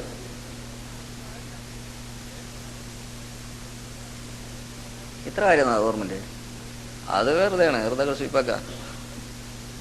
ഇപ്പൊ കുളിയുടെ പറന്ന് പറഞ്ഞിട്ട് ഞങ്ങൾ സ്വീപ്പാക്കണം ഇതിലും പെടുവെന്നുള്ള പേടിയാ. ഒരു പേടിയും പേടിക്കണ്ട, ഞങ്ങള് പഠിക്കല്ലേ. ഏത് സമയത്തും പഠിക്കാൻ എത്ര വലിയ ഇറങ്ങിയാലും കുട്ടിയതാ പഠിക്കാൻ പറ്റുന്ന കുട്ടികളല്ലേ. പിഴവ് പഠിക്കുമ്പോൾ തന്നെ സംഭവിക്കാം, പഠിച്ചു കഴിഞ്ഞിട്ടല്ലല്ലോ പിഴവ് സംഭവിക്കാം. എത്ര കാര്യമുണ്ട്. ഉളു മുറിയുന്ന സംഗതിയാണ് ഞാൻ ചോദിക്കുന്നതെന്നും കൂടി ചിന്തിച്ചിട്ടായിരിക്കണം മറുപടി പറയേണ്ടത് കേട്ടാ. 2 മിനിറ്റോ സെക്കൻഡോ ഒക്കെ വൈകിച്ചിട്ട് പ്രശ്നമൊന്നുമില്ല. ഉളു മുറിയുന്ന കാര്യങ്ങൾ എത്ര കാര്യം? ഒന്നാമത്തെ കാര്യമായി പറഞ്ഞത് ഖുറൂജു ശൈഇൻ മിൻ അഹദി സബീലൈനി വലൗരീഹൻ, രണ്ടാലൊരു വഴിയിൽ കൂടെ ഒരു വസ്തു പുറപ്പെടുക. അതൊരു കാറ്റാണെങ്കിൽ ശരി, നാദിറൻ ഔ മുഅ്താദൻ, സഗീറൻ ഔ കബീറൻ, ചെറുതോ വലുതോ, സാധാരണ പോകുന്നതോ അസാധാരണ പോകുന്നതോ എന്തോ ആവട്ടെ, ഒലൗരീഹൻ, അതൊരു കാറ്റായിരുന്നാലും ശരി ഉളു മുറിയുന്നതാണ്. അപ്പൊ ഒരു കാറ്റ് പുറപ്പെട്ടിട്ട് വിഷയം ഇപ്പൊ അവിടെ നിർത്തുകയാണ്, ബാക്കി പിന്നെ പറയും. പിന്നെ ഇൻഷാ അല്ലാഹ് ഒരു കാറ്റ് പുറപ്പെട്ടു, പിന്തുവാരത്തിൽ കൂടെ ഒരു കാറ്റ് അങ്ങോട്ട് പോയി. ഇപ്പൊ ഉളുണ്ടാക്കിയ ആളുടെ ഉളു എന്തായി? ഉളു മുറിഞ്ഞു പോയി, യാതൊരു ഫായിദയില്ലാതായി. വളരെ പ്രയാസപ്പെട്ട് തണുത്ത് കൊട്ടി ഉളുണ്ടാക്കി വന്നാണ്, നിസ്കരിക്കാണ് നിന്നതിനോട് കൂടെ ഉളു മുറിഞ്ഞ് പണി കഴിഞ്ഞ്. അതുകൊണ്ടല്ല ഉളു മുറിഞ്ഞത്, അതോടുകൂടെ എന്ത് ചെയ്ത് പെട്ടെന്ന് എന്ത് ചെയ്തു, നമ്മുടെ നെട്ട് ലൂസായി, അതോട് ഉളു മുറിഞ്ഞു പോയി. ഇങ്ങനെ ഉളു മുറിഞ്ഞാൽ പിന്നെ വേഗത്തിൽ നമ്മൾ ചിന്തിച്ചാൽ കിട്ടുന്നത് വേഗം പോയിട്ട് എവിടെ കഴുകണം? ആ കാറ്റ് പോയ സ്ഥലം എന്ത് ചെയ്യണം? കഴുകണ്ടേ? അല്ല, കഴുകണ്ടേന്ന് ചോദിച്ചാൽ നമ്മുടെ പ്രകൃതി, നമ്മുടെ ബോധം അറിയിക്കുന്നത് കഴുകണം എന്നല്ലേ. അതേ സമയത്ത് കൽപ്പന എന്താ? വീണ്ടും നിസ്കരിക്കണമെങ്കിൽ എവിടെ കഴുകണം? നിങ്ങൾ സാധാരണ ഗതിയിൽ നിയ്യത്ത് ചെയ്ത് കൈ കഴുകി, മുഖം കഴുകി, തല തടക്കി, കാല് കഴുകണം, എന്ത് വേണ്ടയില്ല. ഒന്ന് മുറിയാൻ ഉദ്ദേശിച്ച ആ സ്ഥലം മുറിഞ്ഞാൽ മുറിക്കാൻ വേണ്ടി കാരണമായ സ്ഥലം കഴുകേണ്ടതില്ല. അപ്പൊ നമ്മുടെ ചിന്താമണ്ഡലത്തിൽ ഒതുങ്ങി നിൽക്കുന്നതല്ല വാസ്തവത്തിൽ ഇസ്ലാമിന്റെ നിയമങ്ങൾ. ഇനി ഒരുപാട് ഇതിനോട് തുല്യമായതൊക്കെ നമുക്കുണ്ട്. അപ്പൊ ഒന്നുമുറിയുന്ന കാര്യം ഒന്നും അവിടെ നിർത്തി ബാക്കി കാര്യങ്ങൾ ഇൻഷാ അല്ലാഹ് അവസരോചിതമായി നമുക്ക് ഉണർത്താം. അതൊക്കെ ആവശ്യം വരുന്നതായിട്ടാണ് എനിക്ക് തോന്നുന്നത്. അപ്പൊ ഈ പുറപ്പെടുന്ന കാറ്റാണെങ്കിൽ ശരി, സാധാരണ പുറപ്പെടുന്നതായ കാഷ്ടം മൂത്രം പോലെ, അസാധാരണ പുറപ്പെടുന്ന ഒരു പുഴുവാണ് പുറപ്പെട്ടത്, അല്ലെങ്കിൽ ഒരു കല്ലാണ് പുറപ്പെട്ടത്, അസാധാരണ പുറപ്പെടുന്നതാണ്. അത് വളരെ നിസാരമായതാവട്ടെ, വളരെ കട്ടി കൂടിയതാവട്ടെ, എങ്ങനെ പുറപ്പെട്ടാൽ ശരി, ഗൈറുൽ മനീന, അതായത് അവന്റെ ഇന്ദ്രിയം കലരാതെ പുറപ്പെട്ടാൽ, കലരാന്ന് പറഞ്ഞാൽ ഇന്ദ്രിയത്തിന്റെ മുമ്പുണ്ടാകുകയും പിമ്പുണ്ടാകുകയും ചെയ്യാവുന്ന ഒരു തരം ഒരു ദ്രാവകമുണ്ട്, മതിയും ഒതി എന്നൊക്കെ പറയുന്ന, അതൊന്നും ഇതിൽ കലരാതെ കണ്ട് ഇന്ദ്രിയം മാത്രമാണ് പുറപ്പെട്ടതെങ്കിൽ അതുകൊണ്ട് ഉളുവുള്ള സമയത്ത് പുറപ്പെട്ടാൽ അത് കാരണമായിട്ട് ഉളു മുറിയുകയില്ല. വലിയ വിഷയമാണ്. അപ്പൊ ഞാൻ പറഞ്ഞു വരുന്ന യാത്രക്ക് വേണ്ടി പുറപ്പെടുമ്പോൾ ബിസ്മില്ലാഹി തവക്കൽതു അലല്ലാഹി മാഷാ അല്ലാഹു വലാ ഹൗല വലാ ഖുവ്വത ഇല്ലാ ബില്ലാഹിൽ അലിയിൽ അളീം എന്ന് പറഞ്ഞിട്ട് നമ്മൾ ഏത് കാല് വെച്ചുകൊണ്ടാണ് ഇറങ്ങേണ്ടത്? ഏത് കാലം കൊണ്ടാണ് ഇറങ്ങേണ്ടത്? ഇടത്തെ കാല് വെച്ചിട്ട് അങ്ങോട്ട് ഇറങ്ങണം. എല്ലാം അല്ലാഹുവിൽ ഇങ്ങോട്ട് അർപ്പിക്കുകയാണ്. എന്തുകൊണ്ട്? ബിസ്മില്ലാഹ്, ഞാൻ അല്ലാഹുവിന്റെ പരിപൂർണമായ സർവജ്ഞനും സർവശക്തനും സർവ സംരക്ഷകനുമായ അള്ളാഹുവിന്റെ നാമത്തിൽ ഇതാ ഞാൻ ഇത് ഇറങ്ങുന്നു, എന്റെ വീട് വിട്ട് ഇറങ്ങുന്നു, എന്റെ മക്കളെ വിട്ടു എല്ലാം ഞാൻ ഇതാ വിട്ട് ഇറങ്ങുകയാണ്. തവക്കൽതു അലല്ലാഹ്, എല്ലാം ഞാൻ അള്ളാഹുവിന്റെ മേൽ ഏൽപ്പിച്ചിരിക്കുന്നു. വമൻ യതവക്കൽ അലല്ലാഹി ഫഹുവ ഹസ്ബു. അല്ലാഹ് പറയാണ്, അള്ളാഹിനെ കൊള്ള നിങ്ങൾ ശരിക്കും ഏൽപ്പിച്ചു കൊടുത്താൽ ഫഹുവ ഹസ്ബു മതി. അതല്ല പകുതി അള്ളാഹിനെ ഏൽപ്പിച്ച്, പകുതി കുട്ടികളെ ഏൽപ്പിച്ച്, പകുതി ബാക്കിയുള്ളവരെ ഏൽപ്പിച്ച്, അള്ളാഹിനെ പറ്റി ഒന്നും ഏൽപ്പിക്കാൻ ഉണ്ടായില്ല. ഉണ്ടെങ്കിൽ വരെ ഏൽപ്പിക്കാറൊന്നുമില്ല, ഒക്കെ പേരെ ഏൽപ്പിച്ചു പിന്നെ ഒന്നുമില്ല. അങ്ങനെയാണോ നിങ്ങൾ പോയതെങ്കിലും ഒന്നും നിങ്ങൾക്ക് മതിയായിട്ടില്ല. എല്ലാം പോയി തിരിച്ചു വന്ന് നോക്കുമ്പോ ഒന്നും കയ്യിലില്ല. എന്നാ പിന്നെന്താ പിന്നെ എങ്ങനെ അള്ളാഹിനെ ഏൽപ്പിക്കാന്ന്? അള്ളാഹിനെ ഏൽപ്പിക്കുന്നത് തന്നെ വീട്ടിലുള്ളതായ മക്കളെയും അതുപോലെ ഭാര്യനെയും പിതാവിനൊക്കെ ഏൽപ്പിക്കുന്നത് തന്നെയാണ് അള്ളാഹിനെ ഏൽപ്പിക്കുക. പടച്ചവനെ ബാപ്പാദിങ്ങൾ ശ്രദ്ധിക്കണം, അള്ളാഹിന്റെ സഹായത്തോടു കൂടെയെന്ന് അള്ളാഹിനെ വിശ്വസിക്കുന്ന ഒരു മൂമിന് ബാപ്പനെ ഏൽപ്പിക്കുന്നത് അള്ളാഹുവിനെ ഏൽപ്പിക്കലാണ്. അതുകൊണ്ടാണ് റഹ്മാനായ പടച്ചവൻ പറയുന്നത്, വമൻ യതവക്കൽ അലല്ലാഹി ഫഹുവ ഹസ്ബു. അള്ളാഹു അവന് മതി. അതാണ് തവക്കൽതു അലല്ലാഹ് വലാ ഹൗല വലാ ഖുവത ഇല്ലാ ബില്ലാഹിൽ അലിയിൽ അളീം എന്ന് പറയപ്പെടുന്ന ഈ പരിശുദ്ധമായിരിക്കുന്ന ദിക്ർ അങ്ങോട്ട് ഓതിയിട്ട് അങ്ങോട്ട് പുറപ്പെടുക. അങ്ങനെ പുറപ്പെട്ടാൽ അതിന്റെ പിന്നിൽ എന്ത് സംഭവിക്കുന്നു? മഹാനായ റസൂലുള്ളാഹി സല്ലല്ലാഹു അലൈഹി വസല്ലം പറയുകയാണ്, ഇദാ ഖറജ മിൻ ബൈതിഹി, അവന്റെ വീട്ടിൽ നിന്ന് അവൻ പുറപ്പെടുമ്പോൾ ഈ പരിശുദ്ധമായ വാക്ക് പറഞ്ഞ് പുറപ്പെട്ടാൽ ബിസ്മില്ലാഹി ലാ ഹൗല വലാ ഖുവത ഇല്ലാ ബില്ലാഹിൽ അലിയിൽ അളീം എന്ന് പറഞ്ഞ് പുറപ്പെട്ടാൽ അള്ളാഹുവിന്റെ മലായിക്കത്തുകൾ അവന് വേണ്ടി പൊറുക്കലിനെ ചോദിക്കുന്നു. അവന്റെ പ്രശ്ന പരിഹാരത്തിന് വേണ്ടി ദ്വാരക്കുകയാണ്. കാന ദവാ മിൻ 99 ദാഅൻ ഐസറുഹാ അൽ ഹമ്മു. ഈ വാചകം തന്നെ അത് 99ഓളം വരുന്ന മനുഷ്യനുമായി ബന്ധപ്പെടുന്ന വിഷമകരമായ പ്രശ്നങ്ങളുടെ പരിഹാരമാകുന്നു. വിഷമകരമാവുന്ന കാര്യങ്ങളുടെ പരിഹാരമാണ് ഐസറുഹ. അതിൽ ഏറ്റവും ചെറിയതും നിസാരമായതും അൽ ഹമ്മു, ഹമ്മാണ്. ഹമ്മ് അൽ ഹമ്മു ഹുമൂമുൻ. എന്തൊക്കെ വിശേഷങ്ങള് നാം പറയണ്ട, വലിയ ഹമ്മില. എന്താടോ ഇത്ര വലിയ ഹമ്മ്? നമ്മൾ ഇന്നലെ പറഞ്ഞ എന്റെ പ്രധാന ഹമ്മ് ഇത് ഇന്നലെ പറഞ്ഞത് ഇന്നലെ പറഞ്ഞ എന്താ ഹമ്മ്? ഉണ്ടിക്ക് പൈസ വെച്ചത് കിട്ടിയില്ല തന്നെ. അതിൽ വലിയൊരു ഹമ്മ എന്താ നമ്മൾ ചിന്തിച്ചു നോക്കിയാല്? ഇവിടെ ചോര നേരായി അധ്വാനിച്ചുണ്ടാക്കിയ പൈസ നാട്ടിലേക്ക് ഇവിടുന്ന് പ്ലേക്കിന് വിട്ടിട്ട് അവിടെ എത്തിയില്ല എന്ന് പറഞ്ഞാൽ അതിനേക്കാളും വലിയ ഹമ്മെന്താന്ന്?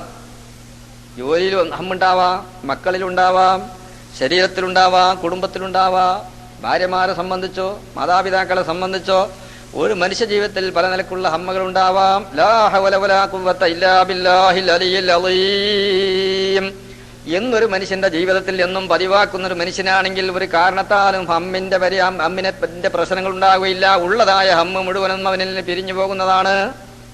അത്ര വലിയതായിരിക്കുന്ന ഒരു ചികിത്സയാണിത്. അത് യാത്രയിൽ വെച്ചുകൊണ്ടാണ് ഏറ്റവും കാര്യമായി സൂക്ഷിക്കാൻ വേണ്ടി നബിതങ്ങൾ പറഞ്ഞാൽ അള്ളാഹുവിന്റെ മലായിക്കത്തുകൾ പറയുകയാണ്, കാലത്തിൽ മലായിക്കത്തു മിനസ് സമാ ഹുദീതാ വ കുഫീതാ വ ബുഖീതാ. മലായിക്കത്തിന്റെ മറുപടി ഹുദീത, നിന്നെ ഹിദായത്തിലാക്കപ്പെട്ടു, നിന്റേതായ യാതൊരു വഴി തെറ്റില്ല. ആദ്യമായി നമ്മൾ ദ്വാരന്നല്ലോ, അല്ലാഹുമ്മ ഇന്നി അഊദു ബിക മിൻ അളിമാ ഉദലമാ വളില്ലാ ഉദല്ല ഔ അസില്ലാ ഉദല്ല വജഹലാ വജഹല അലയ്യ എന്ന് പറഞ്ഞ പ്രശ്നങ്ങളുണ്ടല്ലോ, അതിലൊന്നും ഇവിടുകയില്ല. അതൊക്കെ വിഷമകരമായ പ്രശ്നമാണ്. അതിൽ നിന്ന് തൊട്ടൊക്കെ കാവലായി നിനക്ക് ഹിദായത്ത് കിട്ടി. അന്നീമല്ലാവ കുഫീത, ഒരു അപകട മേഖലകളൊന്നും സംഭവിക്കുകയില്ല, എല്ലാം നിനക്ക് മതിയായി. വഖീത, നിന്നെ കാക്കപ്പെടുന്നതാണ്, ശത്രുവിന്റെ ശല്യങ്ങൾ ഉണ്ടാവുകയില്ല, ആരുടെയും കെണിവലയിൽ നീ കുടുങ്ങിപ്പോവുകയില്ല, എല്ലാം നിനക്ക് രക്ഷയാണ് എന്ന് മലായിക്കത്തുകൾ പറയും. ഈ പറഞ്ഞ ദിക്റില്ലേ ഏതൊരു സമയത്തും നമ്മുടെ പാർപ്പിടത്തിൽ എവിടേക്ക് ഇറങ്ങുമ്പോഴും വീട്ടിൽ നിന്ന് കുളിച്ച് റാഹത്തായി നമ്മുടെ പെയിന്റുകളും സൂട്ടുകളൊക്കെ ഇങ്ങനെ ഇട്ട് നല്ല ടിപ് ടോപ്പിലായി ടൈയൊക്കെ ഇങ്ങനെ കെട്ടി ഇങ്ങനെ ഇറങ്ങുന്ന സമയത്ത് ഞാൻ ഇന്നൊക്കെ വലിയവനാരാ കണ്ണാടിയിലൊക്കെ നോക്കി മുടിയൊക്കെ നേരാക്കി പൗണ്ടറൊക്കെ ഇട്ടിട്ട് സുന്ദരനായി പുതിയാപ്പിളായിട്ട് ഇങ്ങനെ ഇറങ്ങുമ്പോൾ അവനെ തന്നെ ഞാനിപ്പോ ആരാണ് എന്നുള്ളതായ ബോധങ്ങൾ വരുമ്പോൾ ആ ഷൂ ധരിക്കുന്ന സമയത്ത് ആദ്യമായി വലതുകാലാണ് ഷൂവിൽ വെക്കേണ്ടത്. ചെരുപ്പ് ധരിക്കുമ്പോഴും വലതുകാലാണ് വെക്കേണ്ടത്. സാധിക്കുമെങ്കിൽ ഒരു സ്റ്റൂളിന്റെ മുകളിലെങ്കിലും ഒന്ന് ഇരുന്ന് വെക്കലാണ് സുന്നത്ത് ശഫീഉനാ റസൂലുള്ളാഹി. ആ സമയത്ത് എന്ത് ചെയ്യണം? ഞാൻ വലിയവനാണ്, എന്റെ സൂട്ടും എന്റെ കോട്ടക്കെട്ടും ഞാൻ നേരത്തെ പോലെയല്ല, എന്റെ തൊലികളൊക്കെ നല്ല കളറുള്ളതാണ്, നല്ല തുടിച്ച മുഖമാണ്, നല്ല സുന്ദരനാണ്, ആര് ചെന്നാലും എന്നെ തിരിഞ്ഞു നോക്കും, ആര് ചെന്നാലും എന്റെ വാസന ശ്വസിക്കുമെന്നൊക്കെ തോന്നുമ്പോൾ അവനങ്ങ് പറയുക, ലാ ഹൗല വലാ ഖുവത ഇല്ലാ ബില്ലാഹിൽ അലിയിൽ അളീം. ആര് പറയണ്ട, ഇതങ്ങോട്ട് പറഞ്ഞിട്ട് ഇറങ്ങിക്കോ. എന്നാൽ അല്ലാഹുവിന്റെ മലായിക്കത്ത് നിനക്ക് ദ്വാരക്കുന്നത് ഹുദീതാ വ കുഫീതാ വ ബുഖീതാ. എടോ, നിനക്കൊരു പ്രശ്നവുമില്ല, നീ ചെല്ലുന്ന സ്ഥലം മുഴുവനും തുറസാണ്, നിന്റെ ശത്രുക്കളാണ്, ആര് എന്തായാലും നിനക്ക് ബാധിക്കുകയില്ല. 99 കാലത്ത് ദവാൻ 99ഓളം വരുന്നത് ആ രോഗത്തിന്റെ ചികിത്സയാണ്. ഐസറുഹാ അൽ ഹമ്മ്. ചെയ്തു നോക്കാം. ഇതാണ് പറഞ്ഞത് ആരവരുടെ വീട്ടിൽ നിന്ന് എന്തൊരു പ്രശ്നത്തിനിറങ്ങുമ്പോൾ ഇതങ്ങൾ ചൊല്ലി ഇറങ്ങിക്കോ, ഒന്നും സംഭവിക്കുകയില്ല. അള്ളാഹുവിന്റെ പ്രത്യേകമായ സെക്യൂരിറ്റികളായ മലായിക്കത്തുകൾ നമ്മുടെ കൂടെ ഉണ്ട്. അവർ നമുക്ക് ഇങ്ങനെ ദ്വാരക്കുകയാണ്. ഒരു കുണ്ടലും കൊടുങ്ങുകയില്ല, ഒരാളെ വിടവിലും പെട്ടുപോയില്ല, ഒരാളെ കൊണ്ട് നമുക്ക് ഇങ്ങോട്ട് ശല്യമോ അങ്ങോട്ടൊന്നും ചെയ്യേണ്ടി വരികയില്ല. ഇത് നാം പ്രത്യേകമായി ശ്രദ്ധിക്കണം. എന്താ ചൊല്ലേണ്ടത്? ബിസ്മില്ലാഹിർ റഹ്മാനിർ റഹീം. വാവ് ചേർത്ത് പറയൽ നല്ലതാണെന്ന് മഹാനായിരിക്കുന്ന ശൈഖുന ഹിബത്തുല്ലാഹി തങ്ങൾ നവ്വറല്ലാഹു മർക്കദഹു തങ്ങൾ പറഞ്ഞു തന്നിട്ടുണ്ട്. നിങ്ങൾ കേട്ടിട്ടുണ്ടാവാ ബുഖാറയിൽ തങ്ങൾ ഹിബത്തുള്ള തങ്ങൾ ബുഖാറ കുടുംബത്തിൽപ്പെട്ട ആളാ. അപ്പോ ബിസ്മില്ലാഹിർ റഹ്മാനിർ റഹീം വലാ ഹൗല വലാ ഖുവത ഇല്ലാ ബില്ലാഹിൽ അലിയിൽ അളീം. ഒരു പ്രശ്നമില്ലല്ലോ. ഇതിപ്പോ ആർക്കാ അറിയാത്തത്? ബാങ്ക് കൊടുക്കുന്ന സമയത്ത് ഓതല്, ബാങ്ക് കൊടുക്കുന്ന സമയത്ത് നമ്മൾ എന്താ അല്ലണ്ട്, ബാങ്ക് കൊടുക്കുന്ന സമയത്ത്